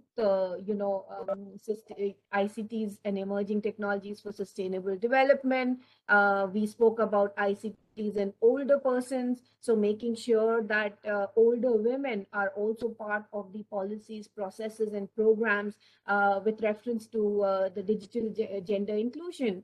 Cybersecurity, we are looking at indigenous peoples and cultures, ICTs for developing countries, and ICTs for Industry 4.0. So gender mainstreaming for us is a part of all these different components that we have been exploring within various processes. What are we trying to do? Now, within the WSIS process, which is a UN process, and it was one of the first multi-stakeholder processes, we are trying to mainstream and promote gender equality in the field of ICT, so digital gender inclusion, recognize and encourage women in technology, encourage girls to pursue careers in STEM. The previous speaker spoke about it a bit. So the ITU, in collaboration with its other UN partners, multi-stakeholders, is trying to promote policies in a way that they encourage girls to pursue careers in STEM. Of course, raising awareness on the social and economic issues women and girls face around the world, sharing of best practices on the use of ICTs to help tackle gender issues. Very recently, the ambassador was talking about, the COVID and how women, the conditions women faced under COVID, gender violence being one of the main, one of the increased activities we heard about. So during that time, many of the women developers actually developed apps that could help assist, contain gender violence and gender discrimination during COVID. So we had several women developers and women organizations who were actually approaching us to showcase and to share the ICT best practices which they've developed to tackle this issue during COVID. So, of course, striving for 50-50 gender balance at ICT-related events. That is also one of our main activities as a UN agency responsible for technology. Around 10 years back itself, we could see the rooms were mostly filled with men for ICT events, but you can see a major difference now, due to these advocacy programs, due to these activities, and of course, due to events like these, where we are trying to highlight the importance of gender equality. So even at events, what are we trying to do to increase the participation of women? We are trying to get women to have their own networking events, for example, for policymakers and other women who are attending the WSIS Forum, which is an annual event organized in Geneva by the ITU and other organizations. We have various sessions with women leaders, so women ministers, head of regulatory bodies, several workshops and knowledge cafes which highlight the topic of digital gender inclusion, some tech courses, capacity building, digital skills exercises for young women and girls, boot camp events, and trying to also ensure that the hackathons that we organize have as many girls and women participating in them as men. So just an example of what we are trying to include, to do as a practical example, to include women, more women in events like UN events, multi-stakeholder events. So to give you an example of the kind of workshops that we have been doing, code like a girl. So, it's by girls who are coders and who are encouraging other girls, support programs for women cooperatives, training on satellite data to understand climate change, aligning with the UN days and celebrating the International Day of Women and Girls in Science, and so on, so forth. We are also trying to collect a lot, increase our database in terms of, the photo contest. So bringing to highlight what women are doing all over the world. You will see some examples of projects submitted by women, and these are women-led projects, and the gender repository. So we've just set up a WSIS stock-taking gender repository. The intention of setting this up was basically to identify women speakers and to avoid manels. So this was the first intention, that people do not find women speakers. So they can go here to this repository and identify speakers in terms of the kind of technology they are looking for and the kind of, and the SDGs. So this repository is based on the WSIS action lines and the Sustainable Development Goals. However, the repository has now, so I invite all women who are working in the area of digital gender inclusion to please subscribe to this repository. It's free of cost. And now the repository has also evolved into trainings and capacity building sessions. So it's not just a database of women experts and girls in technology, but it's also evolved into capacity building and training workshops. So we've already done some with NASA, with National Geographic. We are planning to do a training session for virtually impaired girls. So this is just a very good example of how we can promote the whole issue, getting all the different stakeholders together and working together. We also are looking at the awareness aspect of it and the promotional aspect of it. So we've got nominations of multi-stakeholders, so from the private sector, from the UN, academia, representing from different regions, the gender trendsetters. So each of these trendsetters have also identified a pledge, on what they would like to do to create a momentum and a movement to bridge the digital gender divide. So what we have been doing in terms of the high level engagement of women as well, we heard the ambassador speak about a low percentage of women at the higher level. We are encouraging, women mayors, women parliamentarians, women from the private sector to visit, to submit their nominations and to come to the WSIS Forum to talk about their ideas and their values, to build their networks and basically to promote digital gender inclusion. Another way that we have been promoting this is through the WSIS prizes. It's a very coveted, international prize where we have been encouraging women projects. We are in touch with several women repositories like the Equals repository and so on and so forth that we are working with to ensure that we are being able to promote women projects from all over the world. We also, we spoke about engaging women in different activities. Another thing very practical is the hackathon that we have every year. This year, the hackathon is on indigenous languages. So we really encourage women and girls to take part in the hackathon. We are trying to make sure that the teams that are applying for this hackathon are also gender balanced, so that we are encouraging girls to take part in all these different activities that we are organizing. I just wanted to, by way of giving you an example of the WSIS process, I wanted to share that how the UN as a whole, in collaboration with stakeholders, is addressing the issue of digital gender equality. We have several programs that we are doing hand in hand, and mostly it's at various stages. For many places, it's at an awareness stage that you still need to make them aware that gender inclusion is very important. As we discussed, we can see it is still a distant reality, but we have to work together. And coordination, collaboration, and cooperation seem to be the most important words right now to work together and to ensure that we can bridge the digital gender divide. Over to you, Licia. Thank you very much, Gitanjali, for such a broad overview in terms of sort of a cross-UN system effort of trying to promote the adoption of digital technology and its use for creating possibly social revolution. I just have one small question, and I think I would like to hear your thought, because one of the issues, especially when you make reference to 1.3.1, it's about promoting sort of numbers of handheld mobile devices for everyone. I think the objective is not just about having a device, but it's actually through that device it can access multiple opportunities.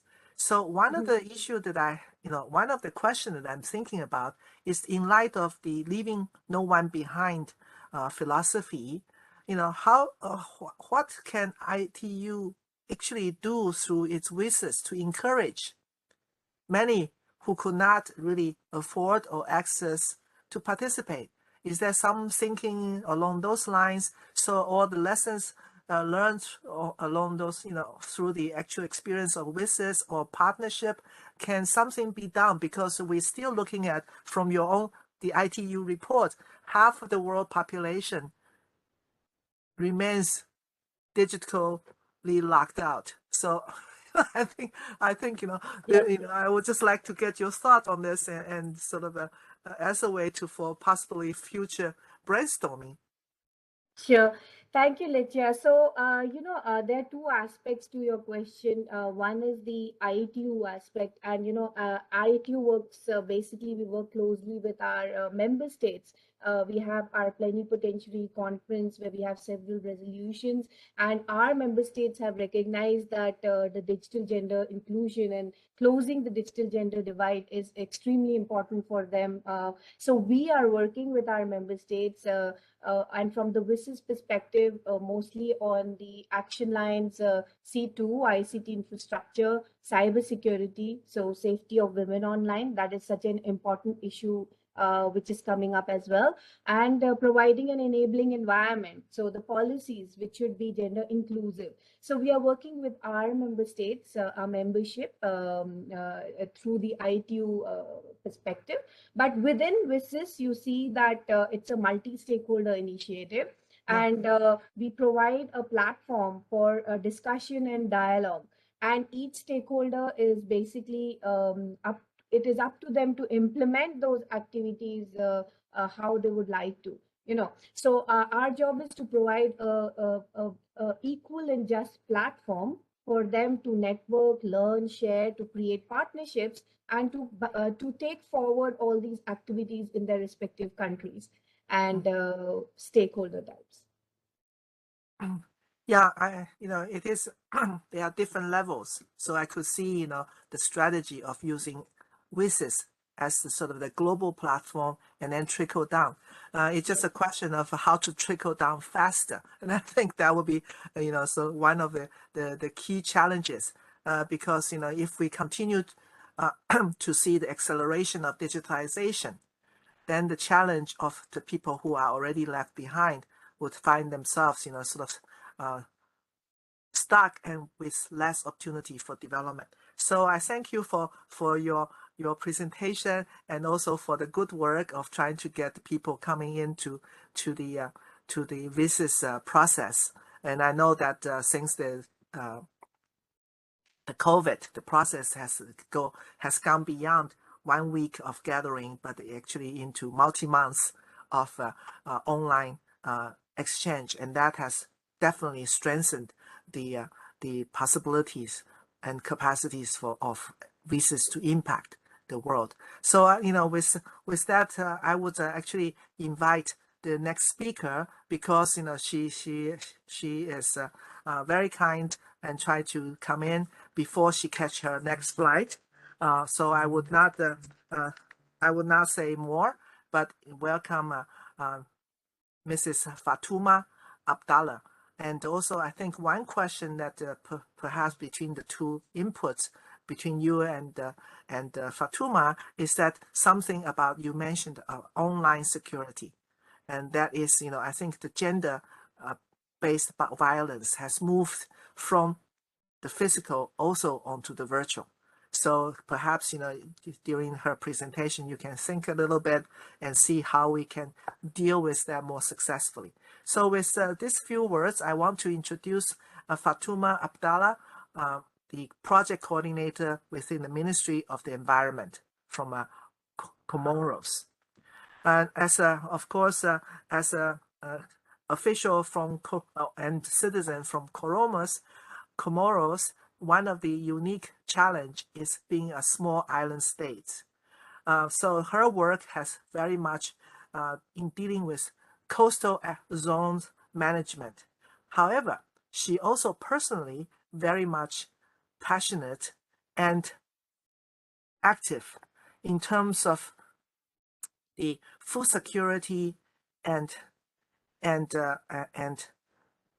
for women and children and family, of course, also for larger society, but also about how to fight against gender-based violence, which has been mentioned earlier by the ambassador in terms of the COVID has increased the violence against women, and I mentioned about violence online, and so I think this is gender. Her work is covering also a very complex social phenomenon. So with these few words, I ask her to give her presentation. Her presentation is in a possibly, I was informed, in French. However, the PowerPoint will be made already translated into English, and also she will take questions in English as well. So the floor is yours, Fatouma. Thank you. Excuse me. Thank you, all of you.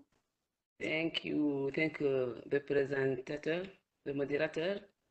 Thank to UNOSD to invite me to this training and to do this presentation.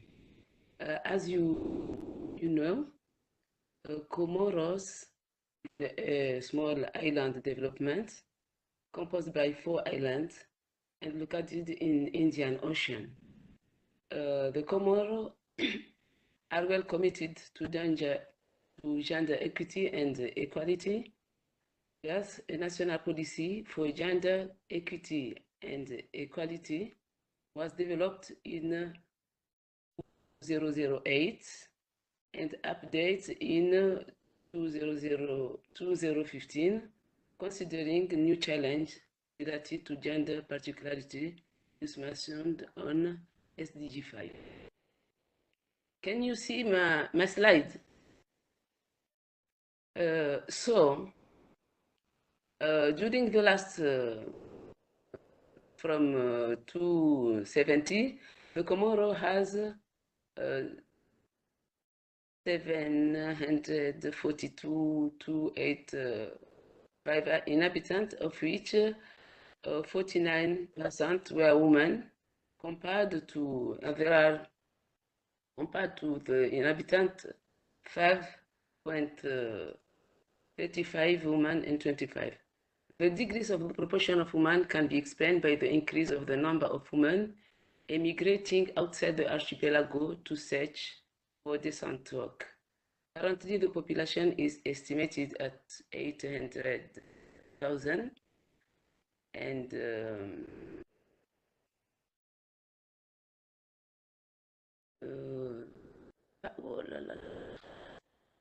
excuse me.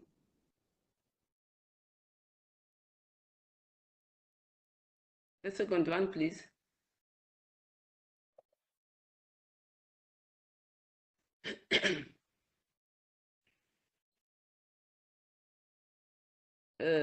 So you know that SDG 5 is very important, and it was one of the SDG who was priority in Comoros. And you know that gender equality is not only a fundamental human right, but a necessary foundation for a peaceful and prosperous and sustainable world. I would explain that in equality between women and men is not the major challenge of human development in the world. Equality is not only a political and ethical issue, but also a guarantee for the effectiveness of development policies. By strength, the right of women and girls, all of humanity progresses. Hence, the effort made for the empowerment of women and girls for effective sustainable development. Now I will explain a little bit our national policy. We have a policy since 2018, and it is up to date in 2015. So, despite the effort made in particular to updating the NPGEM, significant international legal commitment in terms of gender equality, significant challenge for their effectiveness persists in the archipelago, and gender equality persists as well. Our national policy take in account all the sectors. It's a very good policy, but we have a big problem because policy is there, a lot of things are there, but the implementation is not there. You know that till now in Comoros, in some families, only the boys go to school, but not the girls. So since the family, the equality is not there.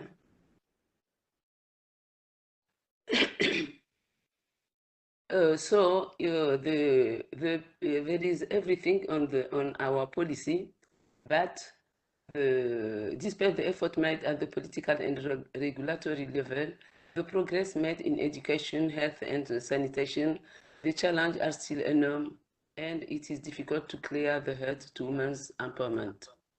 These challenges are linked to the social and economical weight, the patriarchal cultural background that are concealed by the matrilineal filiation, and the fragility of the socioeconomic context, which make it difficult to reverse heavy trends of poverty and gender inequality.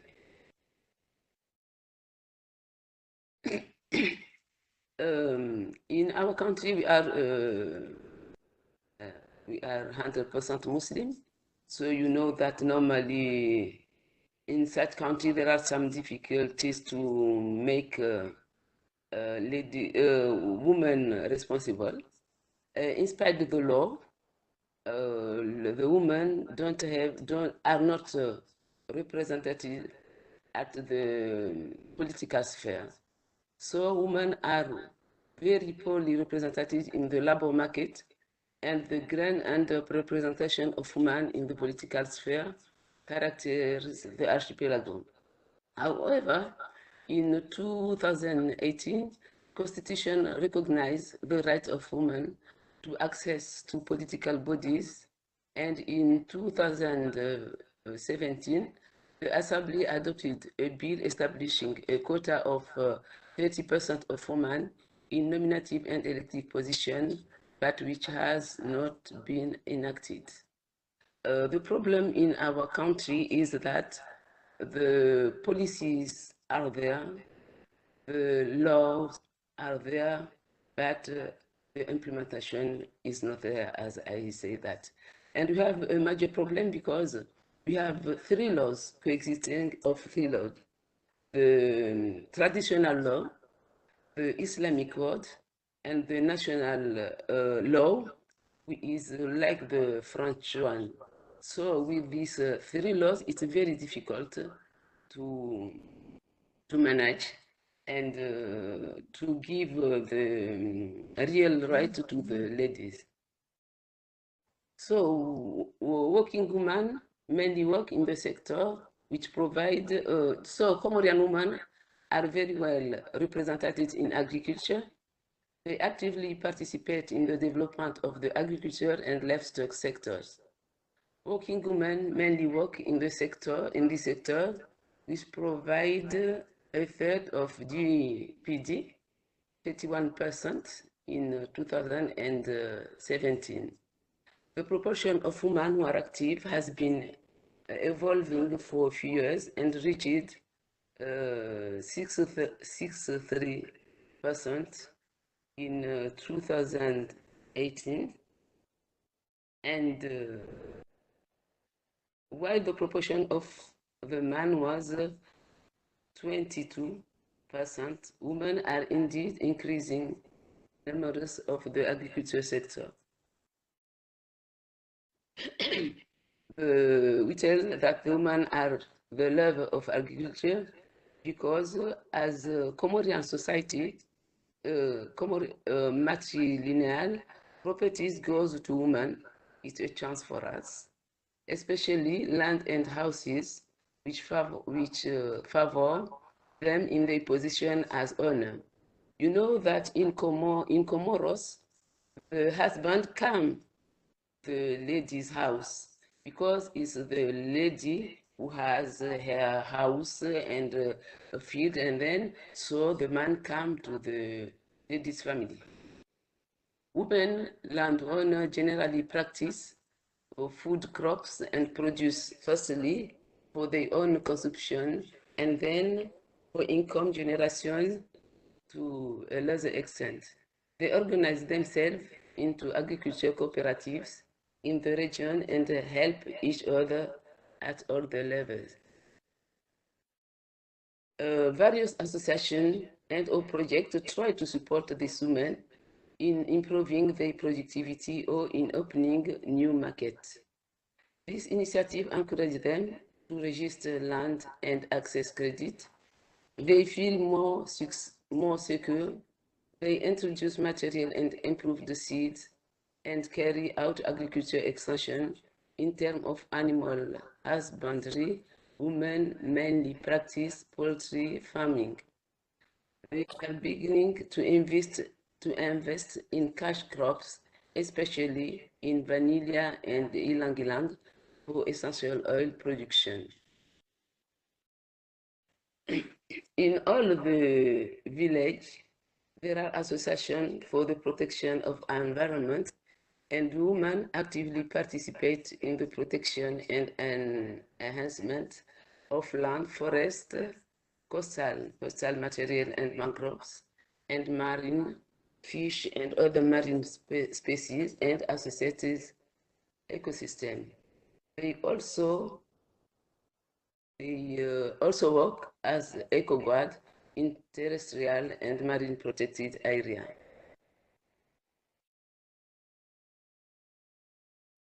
So the difficulties of women and ladies is women often work in remote areas and in very difficult conditions. The transport of the agricultural products is thus done on their back, on their head, and often on foot.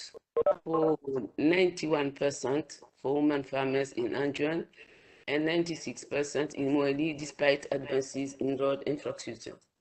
The situation maintains the difficulty in agricultural work, food insecurity, and poverty of the rural population, with differentiated impact on women and men.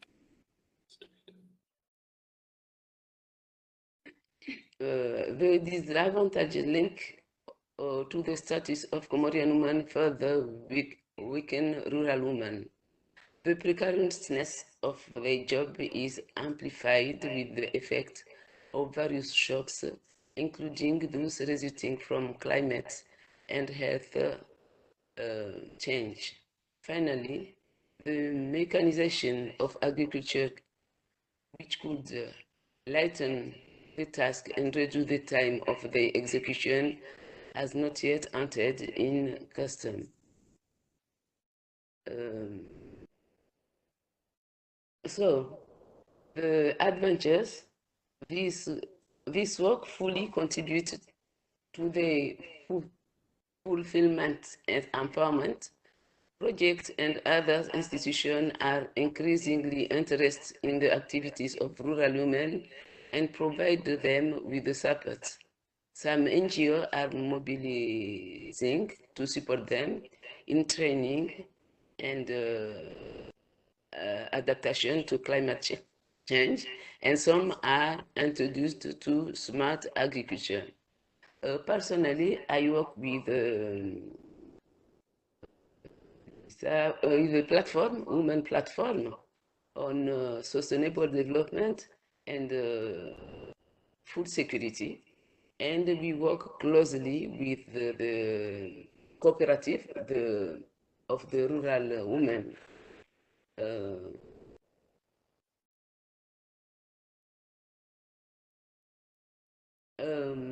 At the end, I show you some pictures we do when we go and work with the ladies in the rural region. And I just like to tell you that the Comorian ladies are very strong and work very hardly and they are very open to work with all the persons. And I think that I have told before that to insist that women are invested in agriculture, because in some family, girls don't go to school. They only send the boy to school. So as the lady stay at home, she take too young. She go to her mother in the field, and she become farmer despite her volunteer.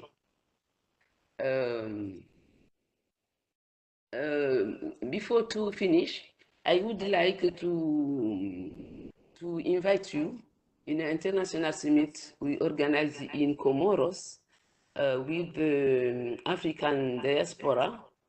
We want to work to help the women, and we want to make women's invisible work visible. So I invite you to come. It will be from 10 to 14 in Comoros. Thank you.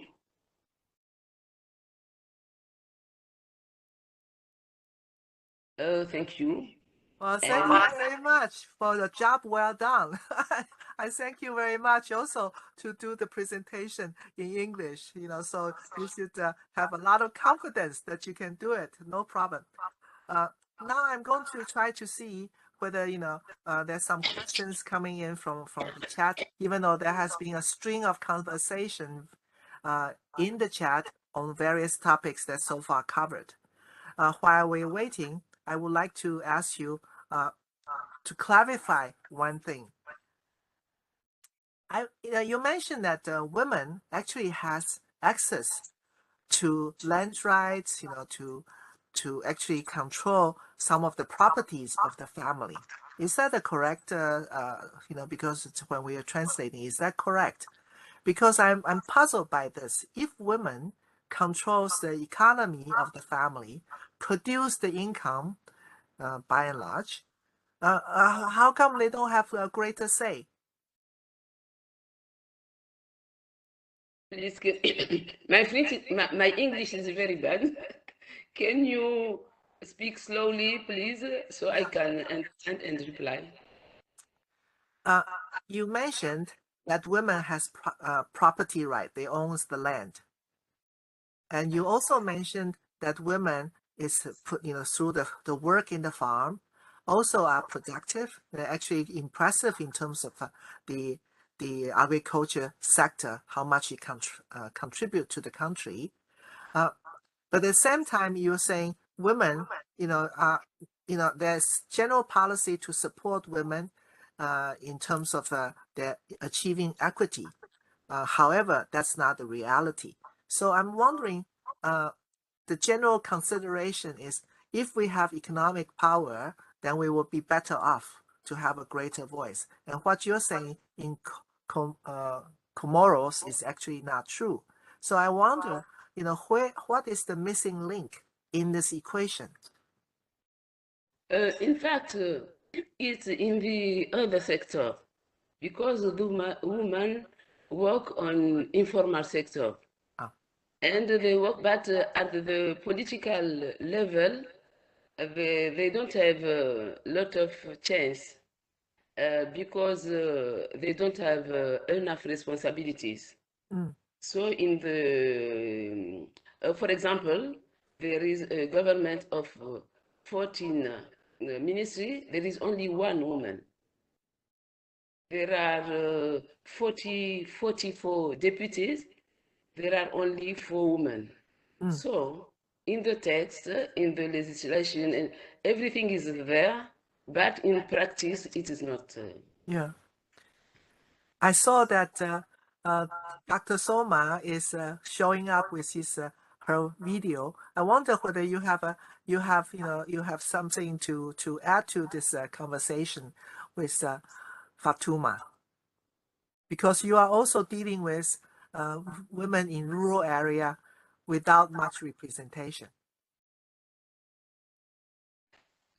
Excuse me. Can you repeat? Sorry, but I don't hear very well. And yeah, Dr. Soma, I'm inviting Dr. Soma to add a comment if she can turn her microphone up. It's because she's also working on women in agriculture and without much representation. I was just wondering whether she has a comment, a thought to share with you, or she has a question. Yes, thank you so much. I was indeed fascinated by Fatouma's presentation for two reasons. One is that she has highlighted the ecological role women are playing as biodiversity protectors and ecological warriors, even as they set up their own economic activities. The other point I wanted to make that as she has highlighted that there is a matriarchal system, in India too, we have a matriarchal system in various societies, and I have named two in the chat. One is in the state of Kerala, and the other is in the among the indigenous tribes in Meghalaya in the northeast of India. But we find that whatever rights women have had in matriarchal societies, their rights seem to be eroding increasingly with the footprint of patriarchy overwhelming their culture, traditional cultures. And the uncles tend to dominate when it comes to women taking rights or owning rights.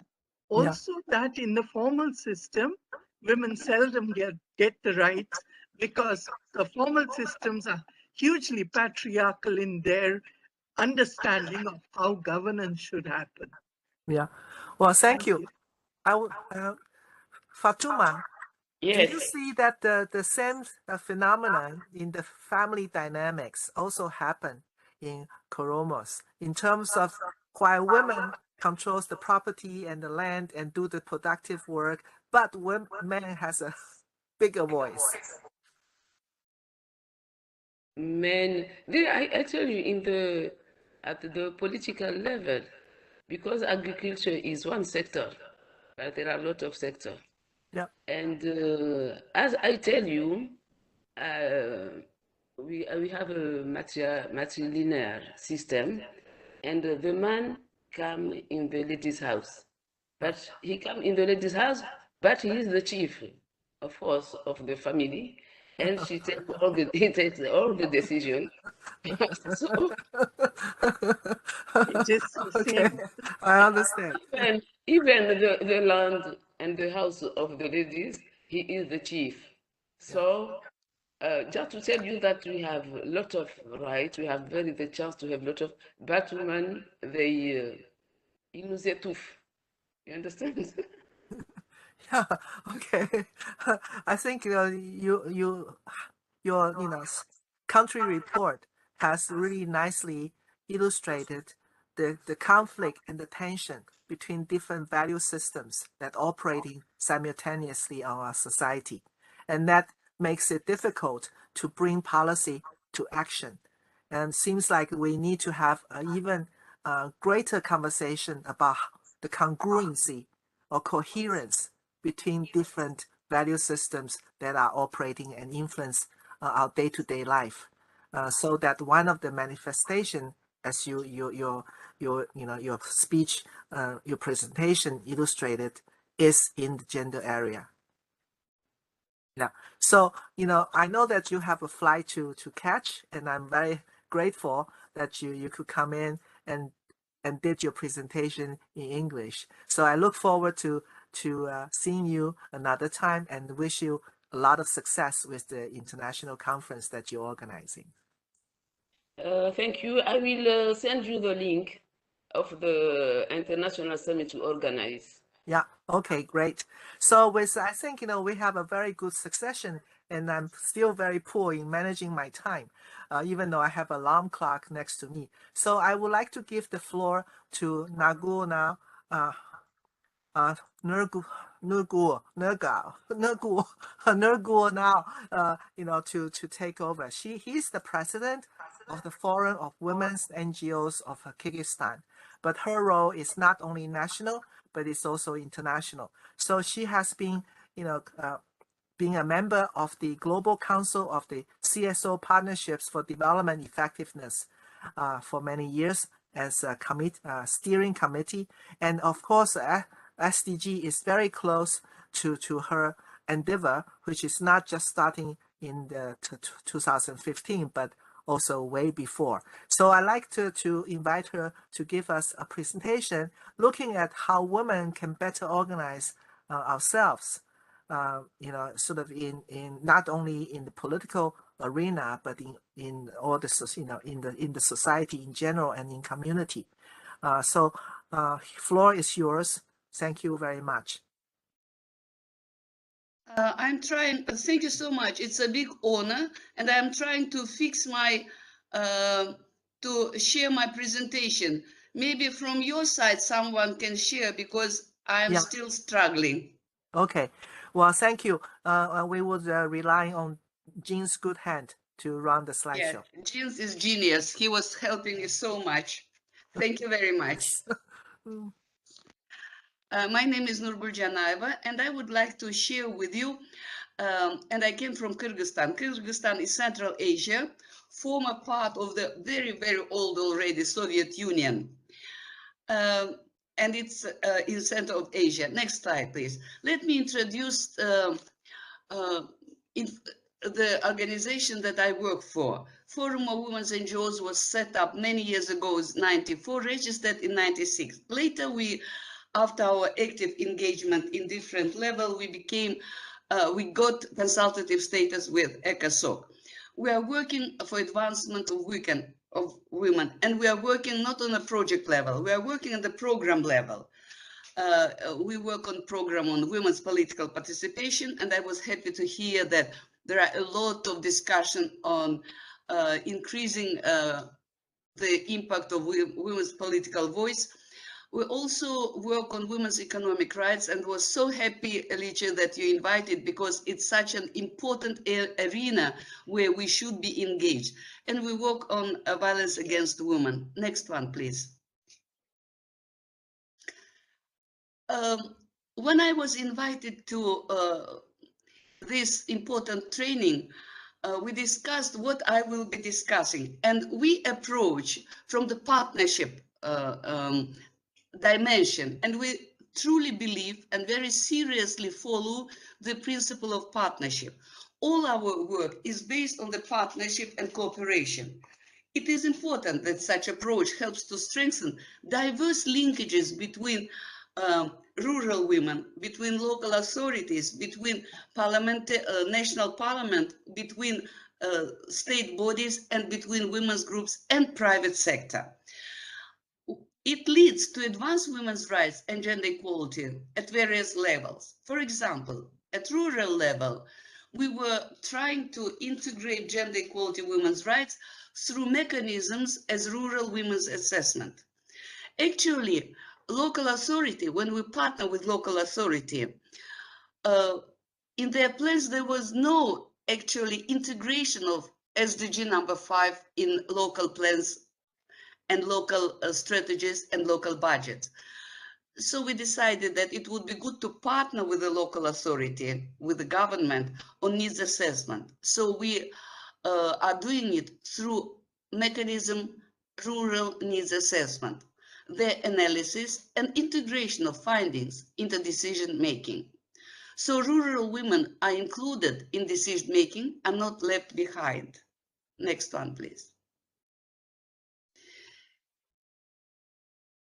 Partnership and cooperation helps a lot to strengthen not only voice, but also through participation, increase their impact and increase opportunities to be heard. So it's impact on women and impact by women. Partnership for women's empowerment and participation. So I want to share what results are we getting. Partnership helps to raise the issue that we are concerned with and to address this issue. And I would like to mention that partnership plays a significant role for making development much more effective. there is a concept, development effectiveness, with 4 pillars. It improves local ownership, it speeds up achieving results, it brings policy coherence, and it improves monitoring. Next one, please.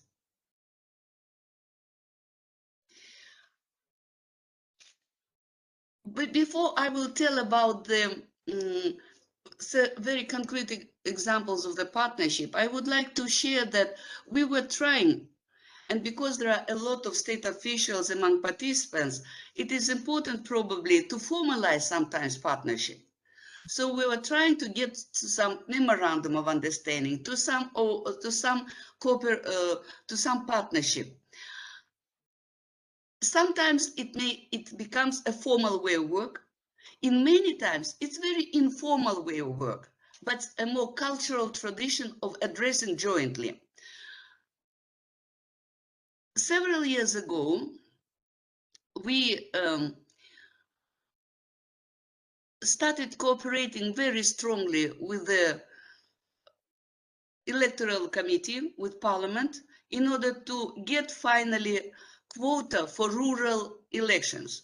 If at national elections we had quota already, then at local we had shameful balance, 10%. And majority of our women live in rural areas. So that was leading to a lot of disbalances, disparities in everyday women's and general rural communities' life. So we tried to work on the women's political participation as a program. And we wanted to increase women's voice and decision making. And we wanted to change the local agenda. We wanted to speed up the sustainable development goal achievement.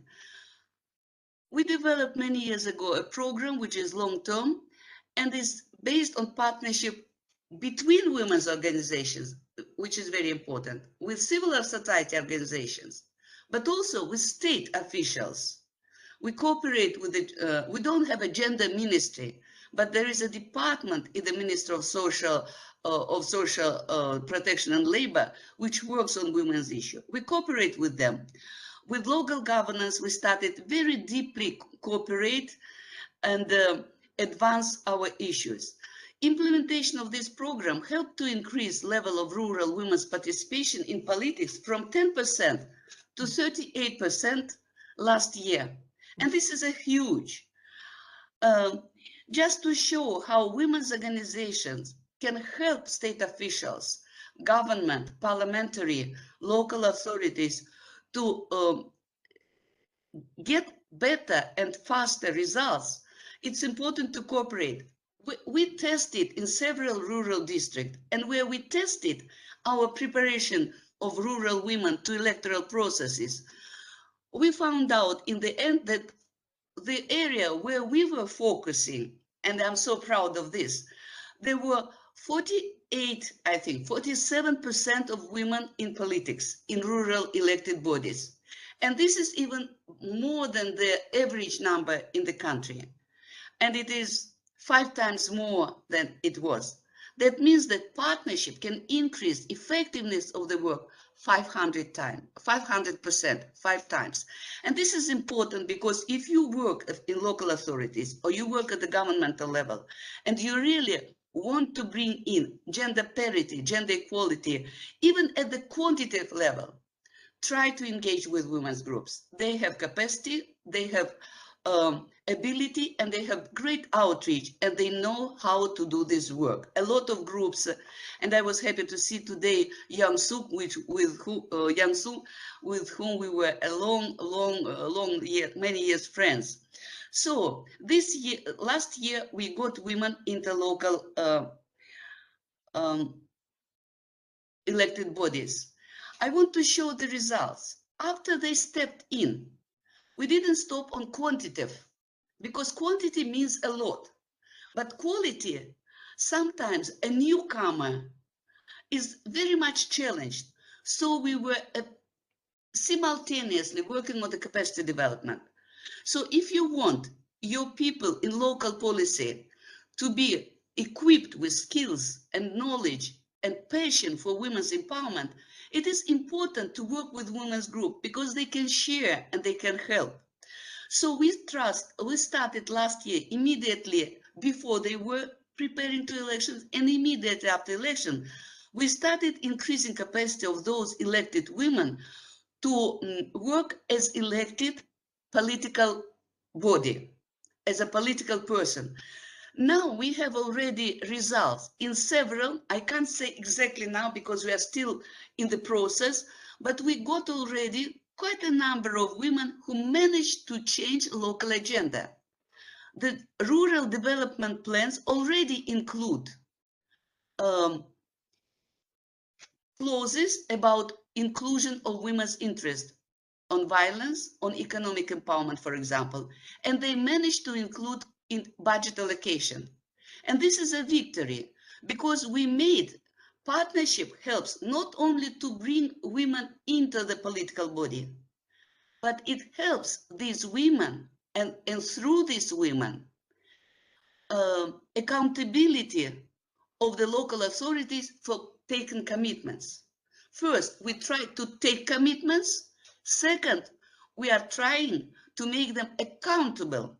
Through partnership, it becomes possible. Otherwise, it's not possible. Next slide, please. Well, I just wanted to say that I have to limit you to 1 more minute, and I'm glad some of the results you mentioned, but I think your point is really well addressed. And we hear it. My last example, then I won't go through the slides, but I just want to say that we started last year in October, we launched a program, Rural Women's Economic Entrepreneurship Development. That was based on the need to calculate, to count how many rural women are entrepreneurs. There is no such data, only formal data on those who pay taxes. But we have informal sector, we have startups, we have a lot of diverse sectors where you don't are not counted. So we started making catalog, and now we are trying those districts to bring to the national level, and we started already a comprehensive program to support. And local women, both women's groups and local authorities now are strongly engaged in order to start pushing, creating enabling environment for women's rural entrepreneurship. Thank you so much. I have a lot to share, but I know that you are limited, and I'm very happy that this idea of partnership was included. Dear participant, partnership with women's group and between each other, between different development stakeholders is a key element to bring better and faster results. Thank you. Well, I thank you, Nurgul, for your case example, and I'm also very excited by this particular approach to sort of start to count and also engage the women at the community level to start to look at and report. And I think that would help greatly in terms of quality of our data.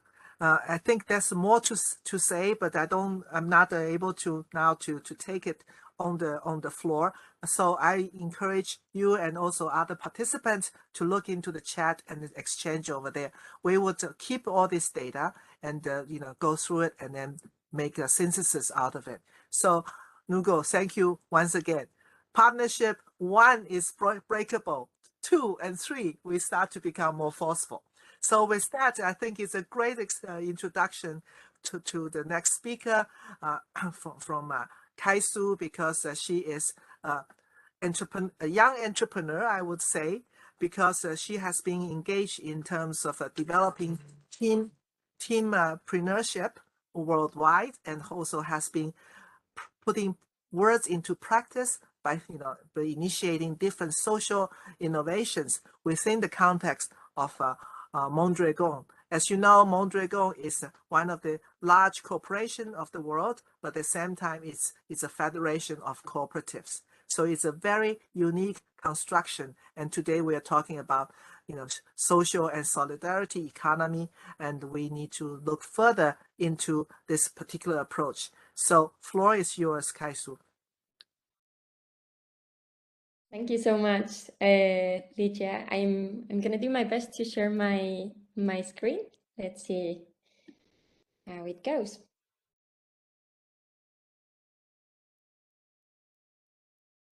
Go to the beginning. Does it show okay to everyone? Yeah, it shows okay. That's great. Perfect. Thank you so much. So thank you so much for the invitation. It's such an honor to be part of this forum and share about our humble experience. And as Licia was mentioning before, I would like to share a little bit about the story of Mondragon Team Academy and how do we work with the economic empowerment, not only women, but today especially focused on that viewpoint and through team learning and coaching. And as introductions have already been done, I think I can jump on this. I just wanted to bring some of our teams and teampreneurs also in form of a photo to this encounter. So my name is Kaisu Tuominiemi, and I'm happy to share you a little bit more about what we do. I would love to start by sharing a little bit about the background. What is Mondragon Team Academy? Where do our roots come from, and how it was born? A little bit about the learning method behind the different initiatives and programs that we run, and then conclude how does this relate to female entrepreneurship, and also what have we learned throughout the COVID pandemic.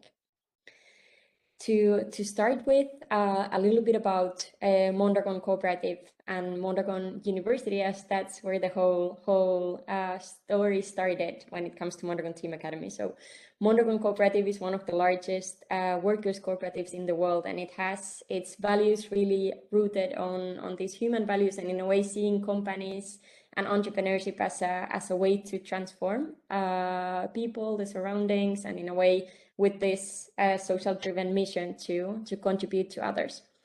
As a part of Mondragon group is the Mondragon University, and these entities came together to think on how can we enable to create profiles or educate youth and also senior profiles in order to have more leadership skills, initiative, innovation skills, and entrepreneurship skills, but with this flat cooperative structure and with those aims and values.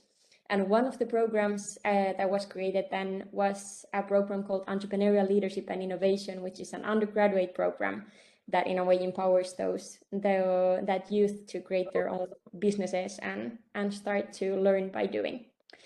And Traveling University comes to the picture as a cooperative born from the network as well that takes these programs, especially the LANE program, into a multicultural and international environment. And Mondragon Team Academy is an entrepreneurial unit of the University of Mondragon, but also beyond that, it's a network of changemaker entrepreneurs. And in a way, the educational model encourages team entrepreneurship through experimentation. So inside the programs, actually real businesses are being born from the very, very beginning. And in a way, the whole learning experience is by learning by creating together in those collaborative settings and in those teams where the students are not taught about entrepreneurship, but they are given the tools and opportunities to start their own ventures and in a way start walking and start being entrepreneurs since the very, very beginning.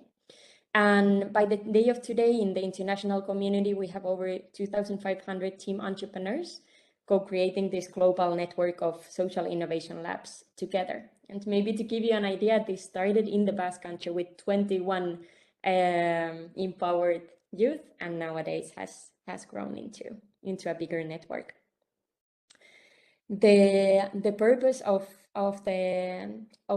Mondragon Team Academy is to create this international community of passionate teampreneurs blooming to create radical positive impact together. So we believe that this networked model in a way enables us to start the ventures towards a positive impact at the same time in different destinations and where we can support each other and learn from each other. And in a way, why do we exist, or where everything started was from this belief and aim to build a better world through this transformation of individuals, of having that entrepreneurial spirit and empowering communities around them. So how can individuals in collective have that ripple effect of building change and leading change? On the other hand, how we do it is it comes through that team change makers empowerment or team change makers creation by developing and implementing entrepreneurial initiatives and also entrepreneurial projects inside of Mondragon and beyond.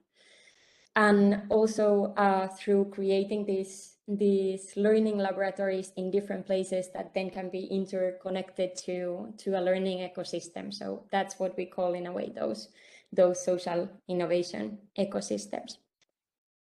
And what we do is we mix formal higher education and team entrepreneurship. So we have undergraduate and master's degrees where the collectives come together since the beginning and start learning by doing in teams.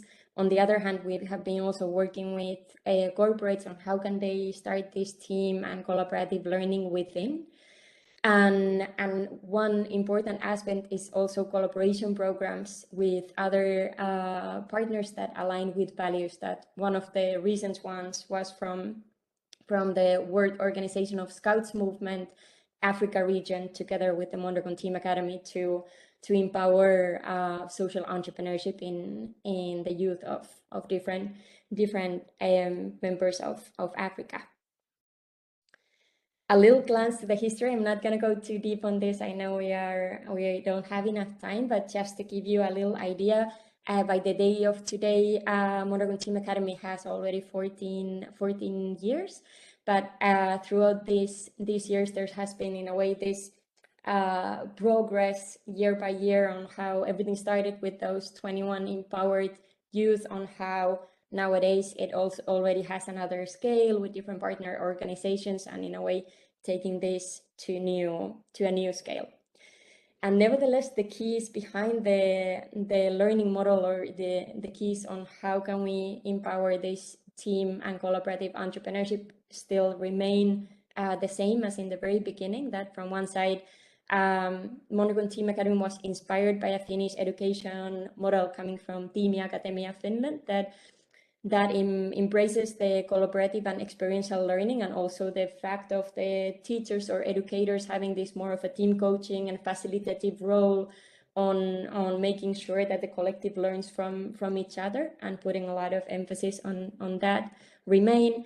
On other side, the international experience. So we travel to new contexts to learn from those realities, to empathize and try to see how maybe collaborate and how maybe add value to where we are. On the other side, the companies are real from the very, very beginning. So also that aspect enables you to continue with the initiative that you have started, but also lose the fear as you start your first venture in a safe environment, and it is okay to make mistakes, or it's okay to fail and then try again. The team learning by creating and being one of the main keys, but also the fact of how much the learning itself can bring joy, and how much passion each one brings to that collective environment. This translates in concrete to four aspects. So from one side, the spaces, the learning laboratories in different countries, the programs that we run, undergraduate, masters, and collaboration programs with different organizations, the startups that go out of the programs and then can serve as inspirational stories to others, or even a way to employ people from the network, and also the corporate, more in business collaborations that we have. And it all started from a small town in the Basque Country, northern Spain. But since then, in collaboration with different people that they align with values, it has enabled us to grow as a network into different places globally.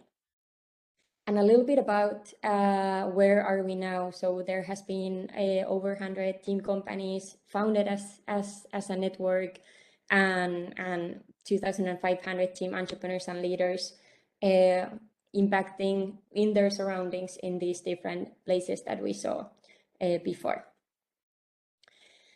When I was invited to be part of this forum, one of the questions that I was asking myself is, okay, how does this translate to the empowerment of women, or what can we take out of this model of Mondragon that might serve as a learning in a humble way to empower women in different contexts. And one of the things that I started with was reflecting on the fact of the way Mondragon views on entrepreneurship, or the way that Mondragon views on business, comes from this social entrepreneurship lens on viewing how this can generate a positive impact around, and it's something that I feel that has brought more women closer to the business studies, for instance. So this, in a way, this voicing out, this calling, this willingness to impact has been really seen into the people that participate with the different programs that we run. The fact that there is another way of doing business and seeing the entrepreneurship as a way to impact. Another key, I think, is this cooperativism as a philosophy and as a concrete business model. So the fact that it sets the flat hierarchy structure for leadership and decision making, one person, one vote. Normally we do have both female and men on the decision making structures, and the same, in a way, opportunity that the model itself might enable. Another part is the learning methodology, from the fact of underlining the team learning by creating that I think might enable this self-confidence, fear of failure, and also enable to build a network since the beginning that helps you to have references from the community that they have already some experience, or maybe they made some mistakes before, and they can share from their experience and from their successes as well, and build that support system with others. Another set is the fact of having team learning companies, so having this safe environment and capacity building for business skills, and also create entrepreneurship as a way of self-finance and opportunity creation. So learning those skills on how can you actually affect on your self-finance. One of my favorite part is really the part of the community. So being part of a global network where you share similar values and aims helps you to get inspired, but also connected with others to learn and create. And in a way here you have from one side the peer-to-peer learning aspect, but also to learn as a network.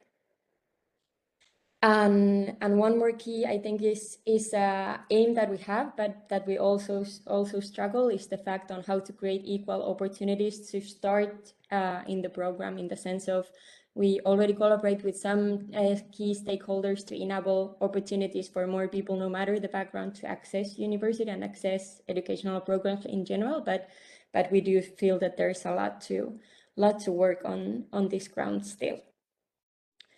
And one thing more that I wanted to share is the fact of a positive ripple effect that I feel that comes from the fact of the different women entrepreneurs building their businesses inside of this network. How can they inspire others and empower new opportunities for the collective, and also the nature of the businesses, how can that impact positively different topics that have to do with women. And I wanted to pick up a few examples to share with you.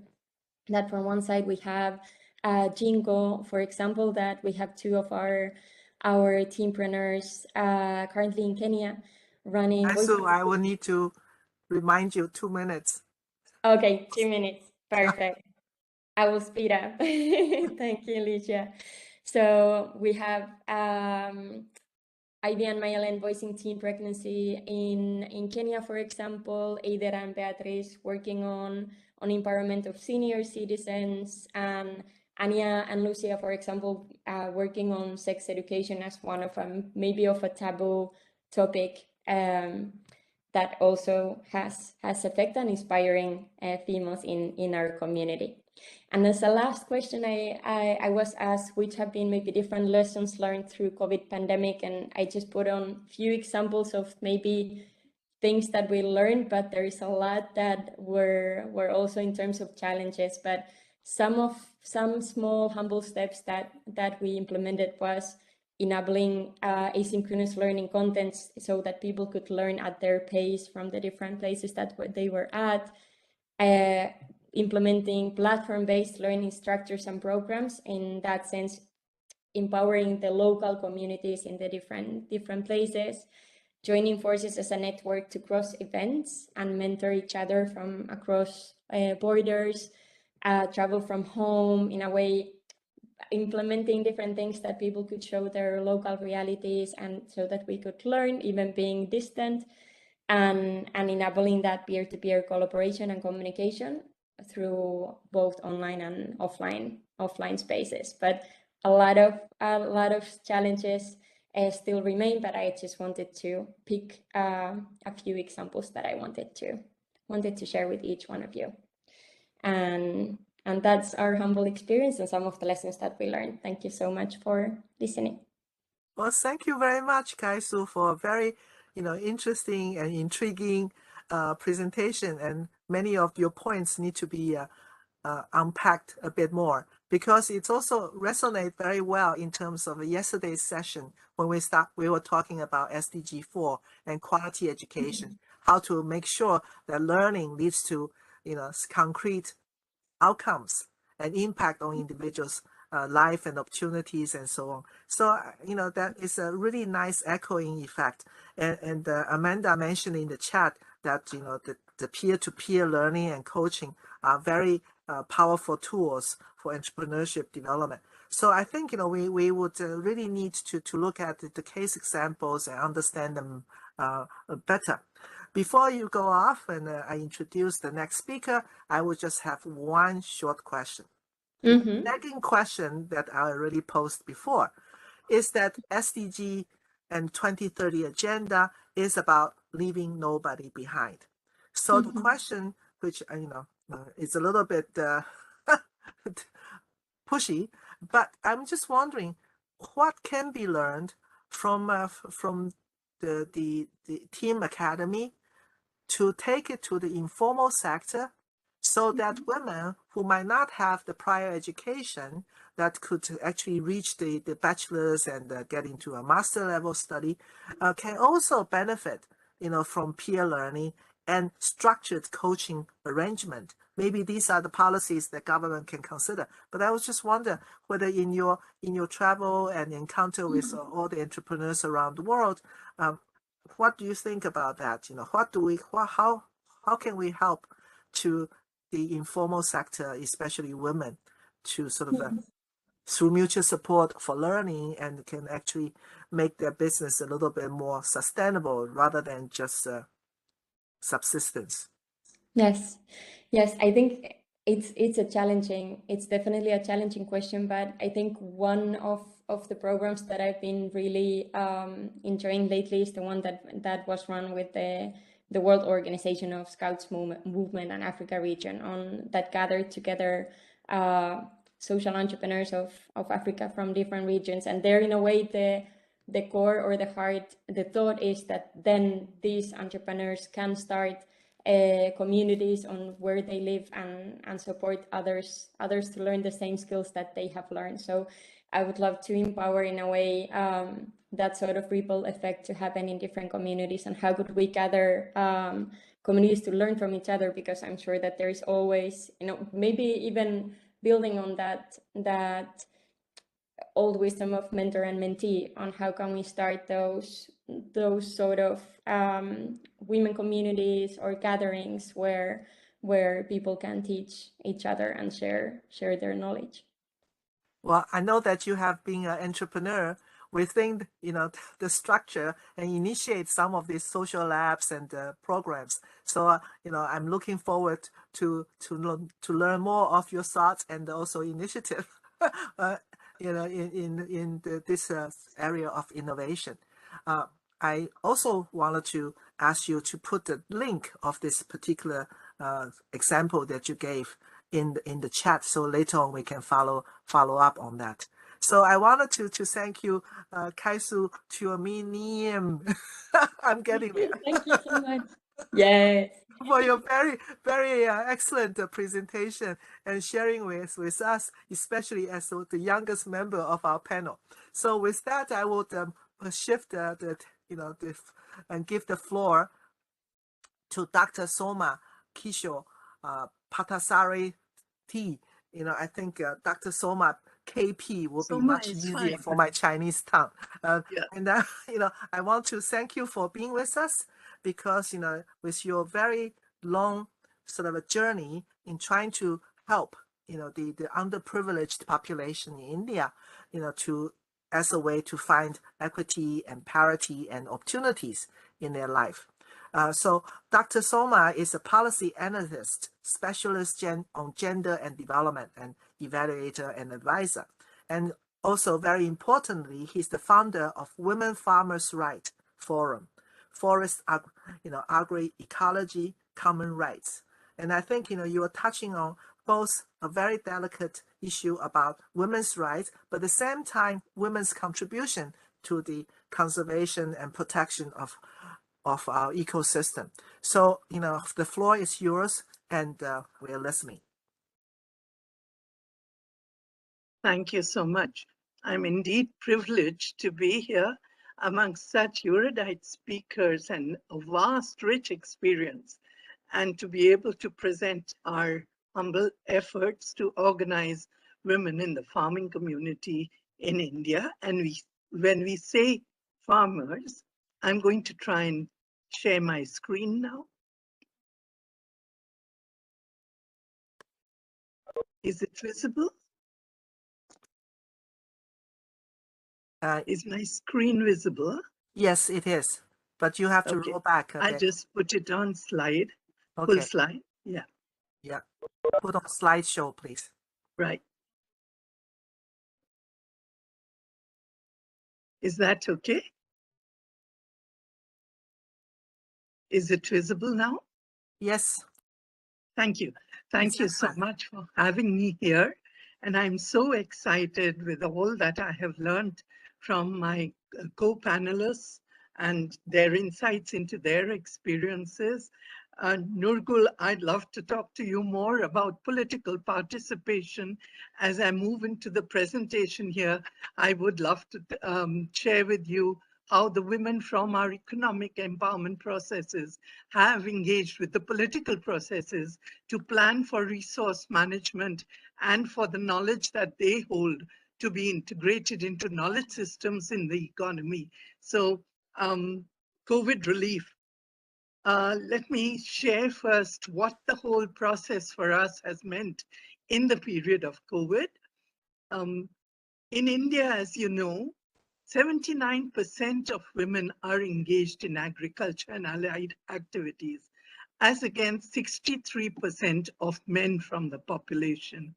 Most of this population of 79% is marginal and smallholder agriculturalists in farms, in forests, in pastoral lands, because the definition we adopt for farmers is all those activities related to the natural resource economy. And this includes those who are in the pastures, those who are in the forest lands, those who are working with in the ponds and in the sea to collect, forage, and build up their own livelihoods, as well as to strengthen their economy through the sale of surplus. Now, as you know, there is an evidence through the research we've learned about the feminization of agriculture in India, where more and more women are responsible for the agricultural work, but there is also an accompanying masculinization of agricultural systems, by which we mean the extractive investment into the farm system at the cost of soil fertility, at the cost of women's unpaid labor, so that there is an extravagant system of profiteering without adequate consideration to the labor, the resources on which the labor is performed, and technologies that are often contrary to the interests of women. So do these help women? Does market integration really serve women? These are some of the questions that women like my friend here,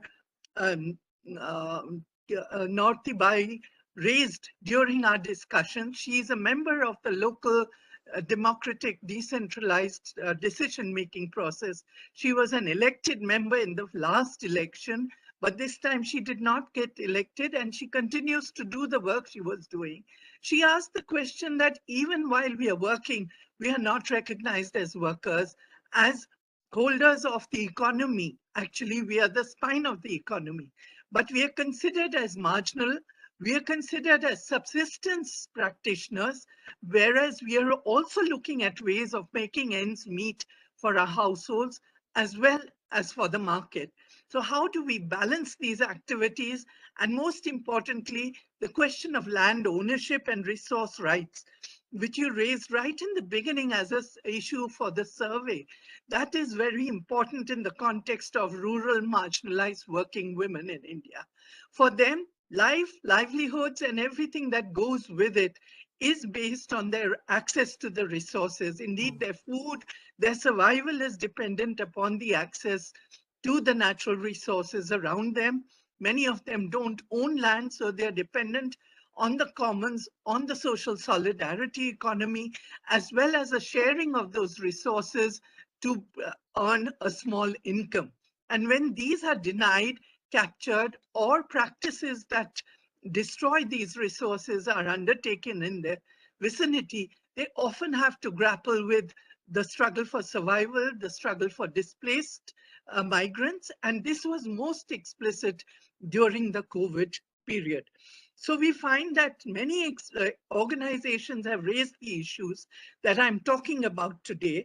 Many organizations, as we see here, in the northeast of India, sisters from the Northeast Network have tried to organize their communities to raise these issues and work collaboratively to co-learn what could be the solutions and how they can address these. So the consolidation of opportunities for capacity and perspective development, solidarity among organizations across India was the agenda with which we began our work in MAKAAM. MAKAAM is a Urdu word which means goal, to aspire towards. But for us, it means that we are representing women farmers' rights. It's a platform, it's an unregistered platform for women's rights. And as farmers, as producers, to get them the recognition that they so rightly deserve in the farming systems at their household level, where they're doing all the invisible work but seldom get the income. We're also talking about recognition through data systems and through the recognition of their work contribution as workers in the economy, as well as the care work.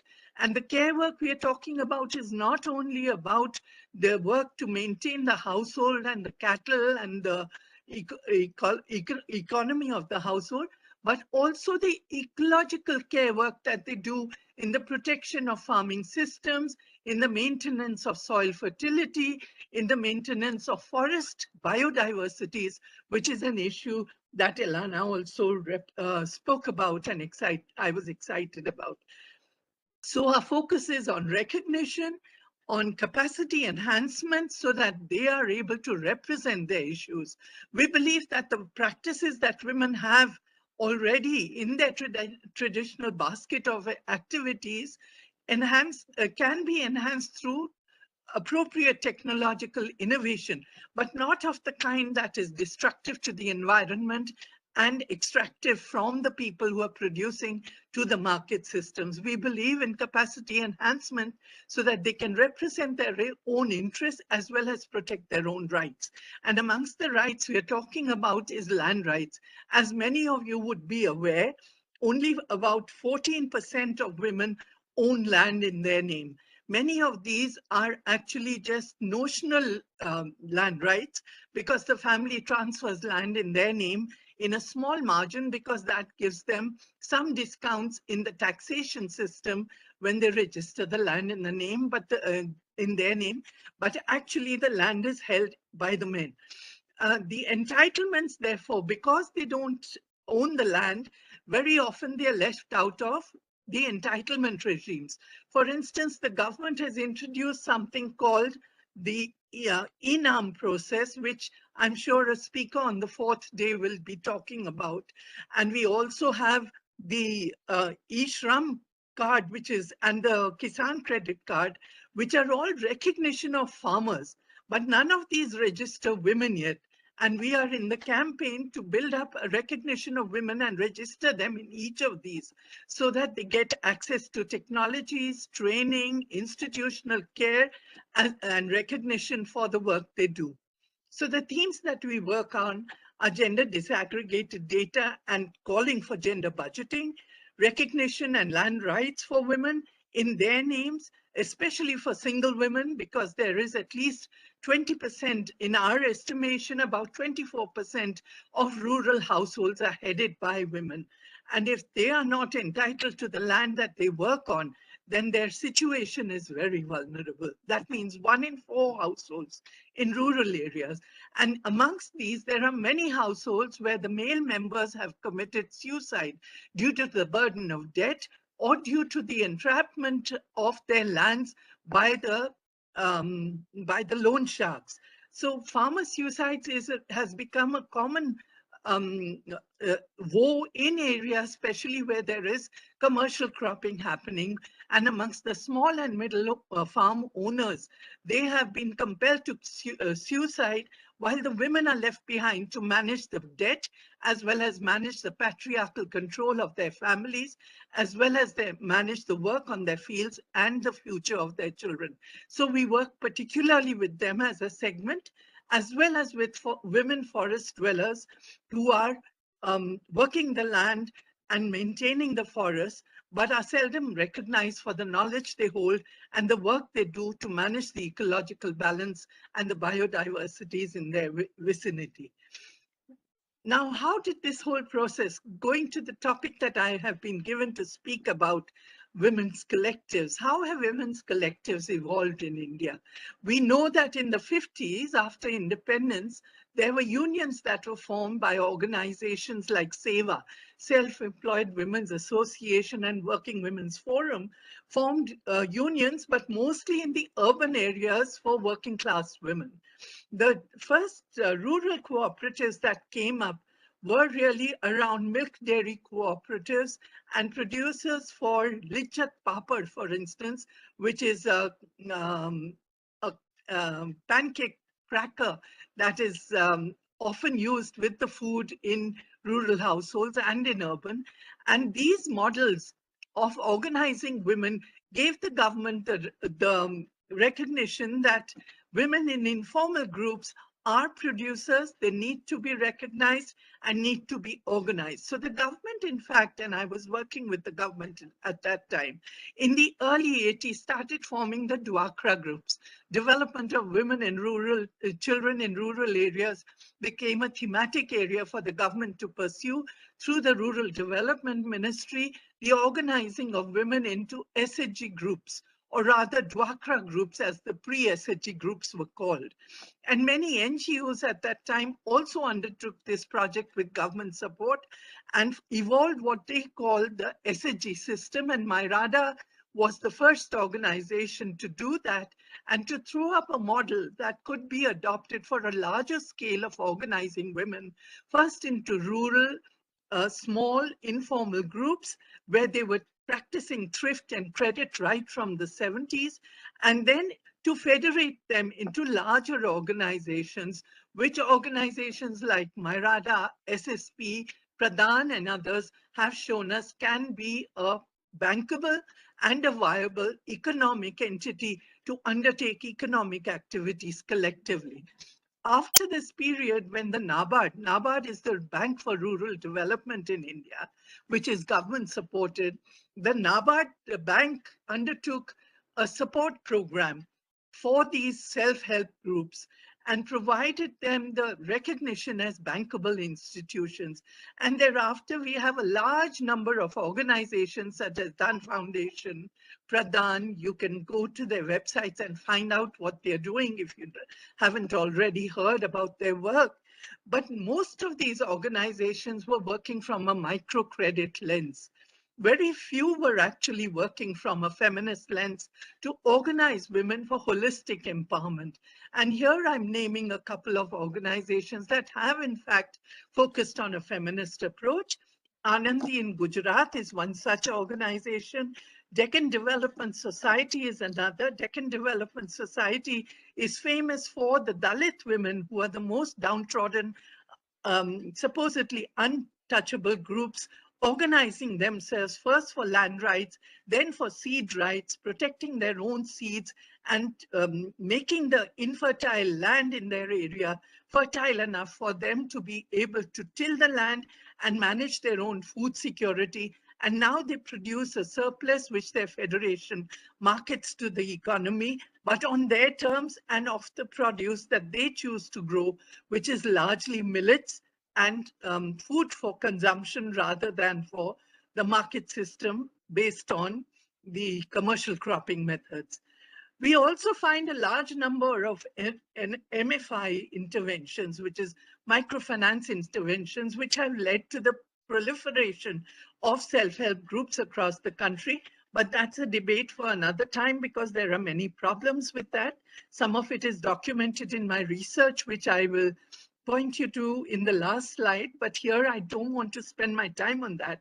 Instead, I would rather talk about Kudumbashri, which is a state-sponsored program in the state of Kerala, where the state has invested in organizing women into collectives and into farmers' federations, as well as into service federations. So in the rural areas, we have women producers producing different kind of produce, bringing it to their panchayat. Panchayat is the local center for decentralized governance, and selling their produce. And if they have commercially viable produce, then they have aggregated that and are bringing that as well to the market. But their systems of organizing are not only around the economic, but also around social security for their members, as well as providing care services, counseling services, and dealing with issues of domestic violence. And this has become an increasingly important part of their work since I worked with them on their strategy for that. The interesting point that I'm trying to point to here is that the government's recognition has enabled the models of women's collectives to thrive, but mostly around the economic focus. It is when the CBOs, the NGOs, and the feminists have come together and upscaled on these efforts that we see real change happening and transformative change happening in society to change the practices of patriarchal power. So organizations such as NRLM, for instance, have adopted the practices and learnings from feminist organizations. The Pradhan model has proliferated based on the learning from feminist organizations to focus upon a much more holistic approach to the economic organization of collectives, so that we are not only talking about produce and profit, but we are talking about ownership of assets as well as other kind of benefits, which I'll come to later.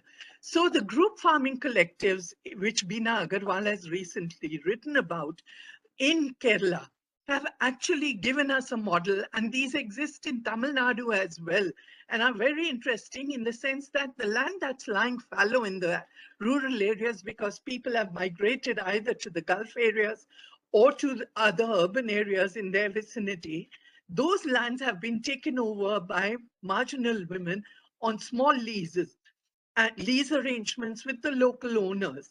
And women have been able to pool their resources, pool their labor, mobilize credit, as well as undertake group farming. And through this have been able to access land even where they have not had it. So now currently we are seeing a thrust towards FPOs, but farmer producer organizations, and I'll come to that in a minute. As far as MAKAAM is concerned, our strategy Soma, is, I need to yes, hurry you forward a little bit. The history is great, and we look okay, forward to read your research. Please leave it in the chat. But okay. you know, I'm Can I getting take 5 conscious. minutes? Yeah. So I'm not going to go through these issues. You're seeing them on your screen, but our focus primarily is on building democratic institutions with an intergenerational approach so that young leaders emerge to address the policy dialogues that we wish to engage in. I'm not going into the SHGs, just to point you to some of the research that has been done on these farmer producer companies that the government is trying to promote, and to say that all women FPOs are only a fraction, about 4% of the FPOs, farmer producer organizations functioning in the country. The SHG system has thrown up a few FPOs, but we are hoping that with the state support, we can multiply these FPOs and look at how the institutional framework can be rendered more effective for them. And we see that happening through various measures that we would be happy to talk about with anybody who's working on these more intensively. So to come to my last slide, the multiple approaches that we are talking about are not just about women getting mainstreamed, because we believe the mainstream is often male stream. And we need a gendered approach so that assets are created in the names of women, opportunities for collective solidarity, and institutional autonomy so that women can take their decisions themselves and they can undertake these activities in an equitable, ecologically embedded process and a restorative process so that they can move forward and build on the ecological, economic, and livelihood systems that they are so dependent on. This is the list of readings. Thank you for your patient hearing. I would love to show this if I have the time. Do I have 2-3 minutes? Yes, please. Okay, I will that's beg great. everybody else's tolerance for, Okay. for giving us the time. Yeah, Thank you. that's the tough part of coming in last.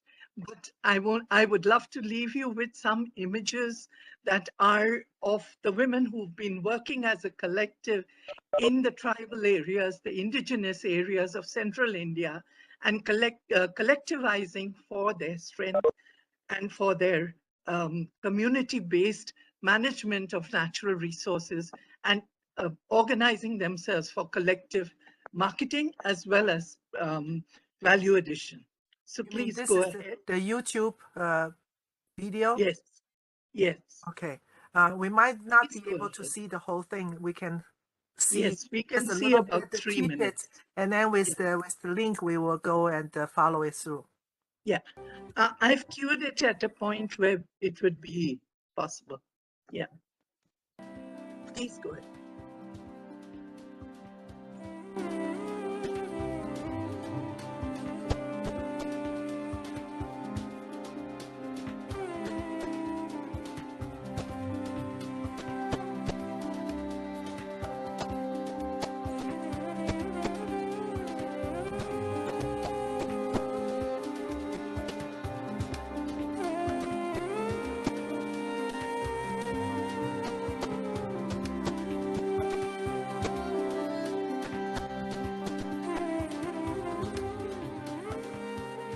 आम्ही जंगल रक्षणासाठी प्रत्येक घर 6 म्हणजे एक दिवस 6 घरचे निवड केले आणि प्रत्येक दिवशी आणि एक रजिस्टर तयार केले. आज ह्या तारखेला कोण गेले होते असं म्हणजे 6 घर असे 9 म्हणजे हे गट तयार केले म्हणजे जंगल रक्षणासाठी. तिथे महिला आणि पुरुष आता माझ्याकडे जे माझे मिस्टर नाही राहिले तर मी जाऊ शकते आणि ते राहिले तर ते जाऊ शकतात. या पद्धतीने रक्षणासाठी जाते. अभी 4-5 साल हो रहा है. अभी जंगल नहीं जलने से वहाँ का जो जैव विविधता है, अनेक प्रकार का जड़ी बूटियाँ है, जैसे कि अगर से जाड़ का कोई अगर बीज अगर नीचे गिरता है तो वो भी बच जाता है. तो ये जंगल नहीं पेटने से इनका एक फायदा दिखता है.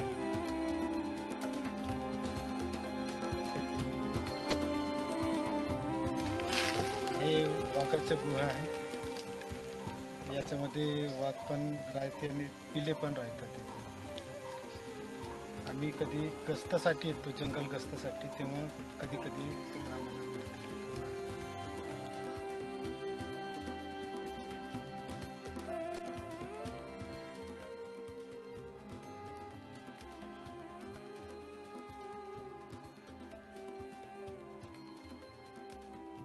कि हमारे जो ये जल जंगल जमीन, तो इससे तो हमारे कई साल पहले से हमारे संबंध जुड़ा हुआ है, हमारा परंपरा जुड़ा है, रीति रिवाज जुड़ा है, संस्कृति भी जुड़ा है, हमारे खाने का उपजीविका वहाँ से बहुत से जुड़े हैं कि हम जितना खेत से अनाज पैदा नहीं कर सकते हैं उतना हम जंगल से 12 महीना हम खाने के लिए, वापरने के लिए, शादी बर ब्याह के लिए, देवता में फूल है, पाना है, जिस देवी देवता को जो चीज चाहता है वो हम फल फूल सभी चढ़ाते हैं। तो वो खूब यानी नजीक से रिश्ता जो है महिला और जंगल से जो संबंध जो जुड़ा हुआ है वो अभी भी है।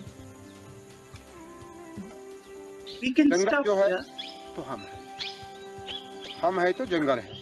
Well, thank you for this.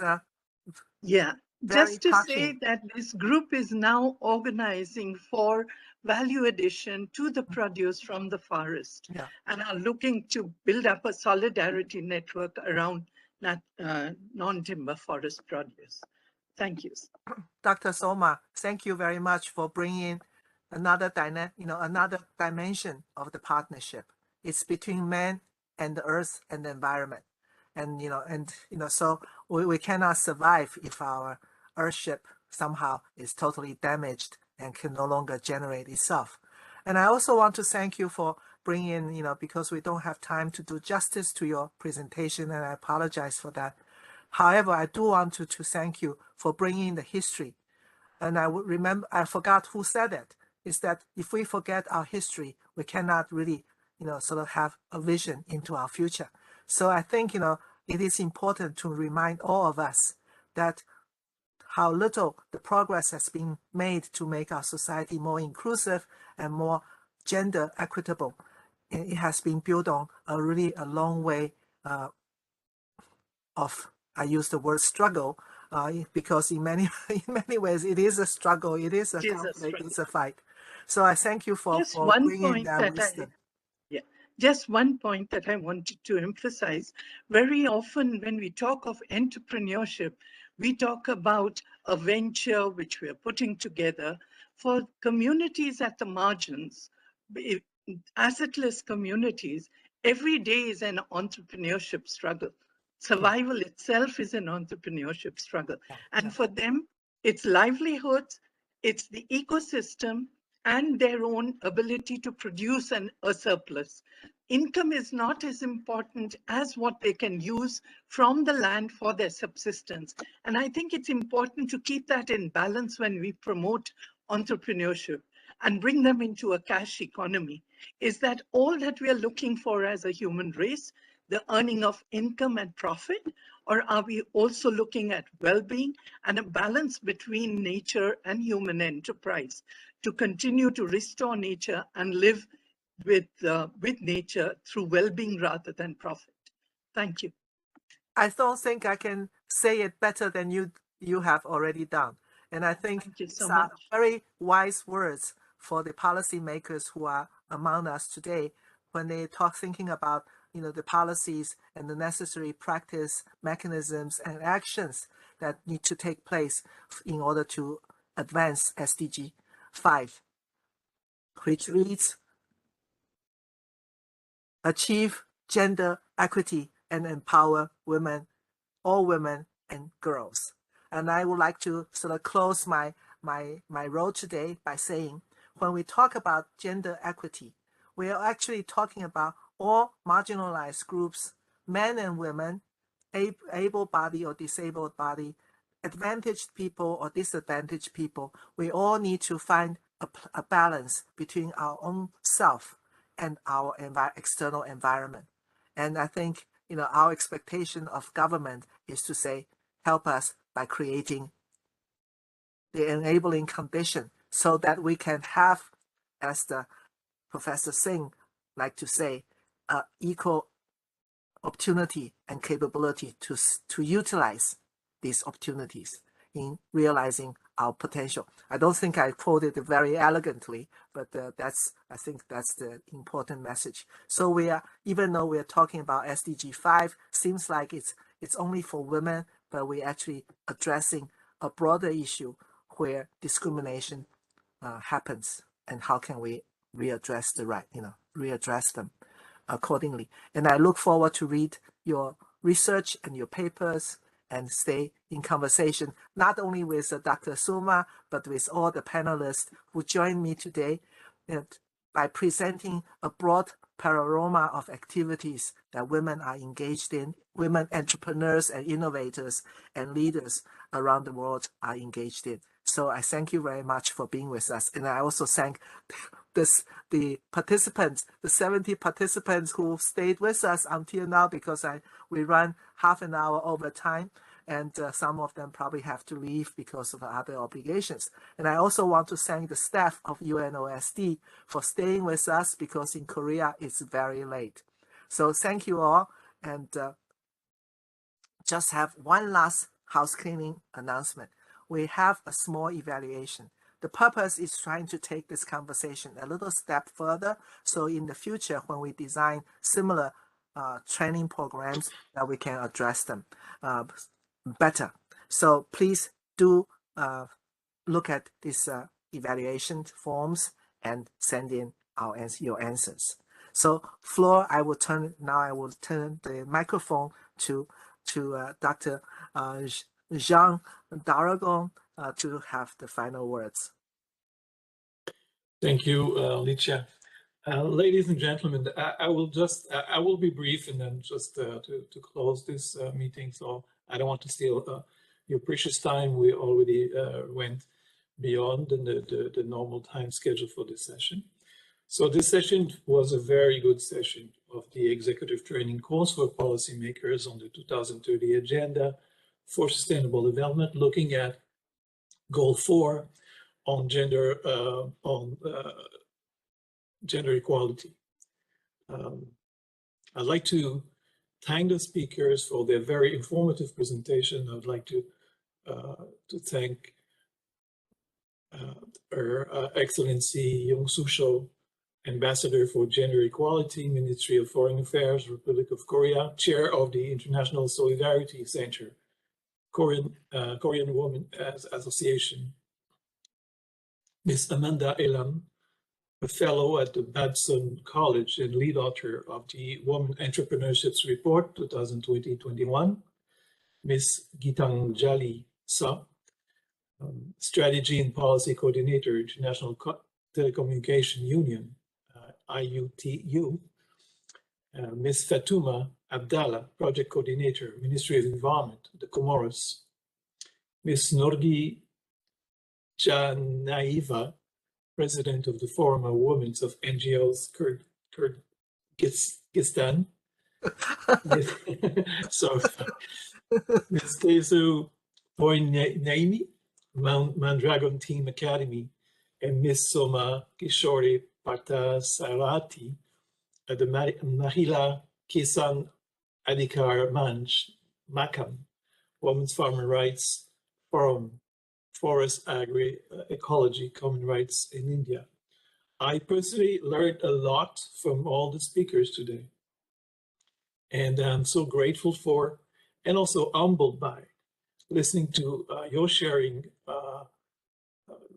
your knowledge and experience related to SDG 5 on goal 4 on gender equality. I must say that I feel particularly humbled by the work that still needs to be done to achieve SDG 5 within the few years left before 2030. Beside the learning gain, one of the positive points in our sessions today is that we may have also helped strengthen network and partnership between some women's groups. I could see that from the message in the chat box between the speakers and other groups. So it is very positive. One thing that was confirmed today is that the work is never done or over. We move forward, and sometimes just as we thought we had reached some positive outcomes, we are being reminded that things may also go the other way around, moving backwards due to change of government, change of direction, and so on.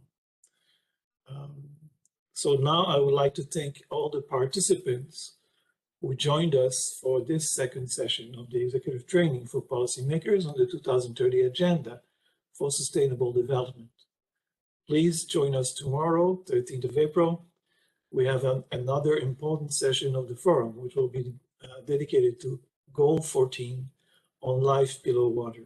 And of course, on Thursday, we also, the 14th, we have also another interesting session on SDG 15, Life on Land, which is also connected to some of the themes we spoke today.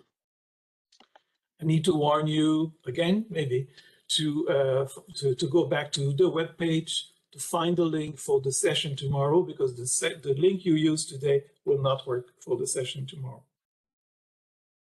Now I would like to thank Ms. Licia Saner-Yiu, professor, our consultant, for a great contribution in helping UNOSD organize the whole training and for her excellent work in moderating the session today.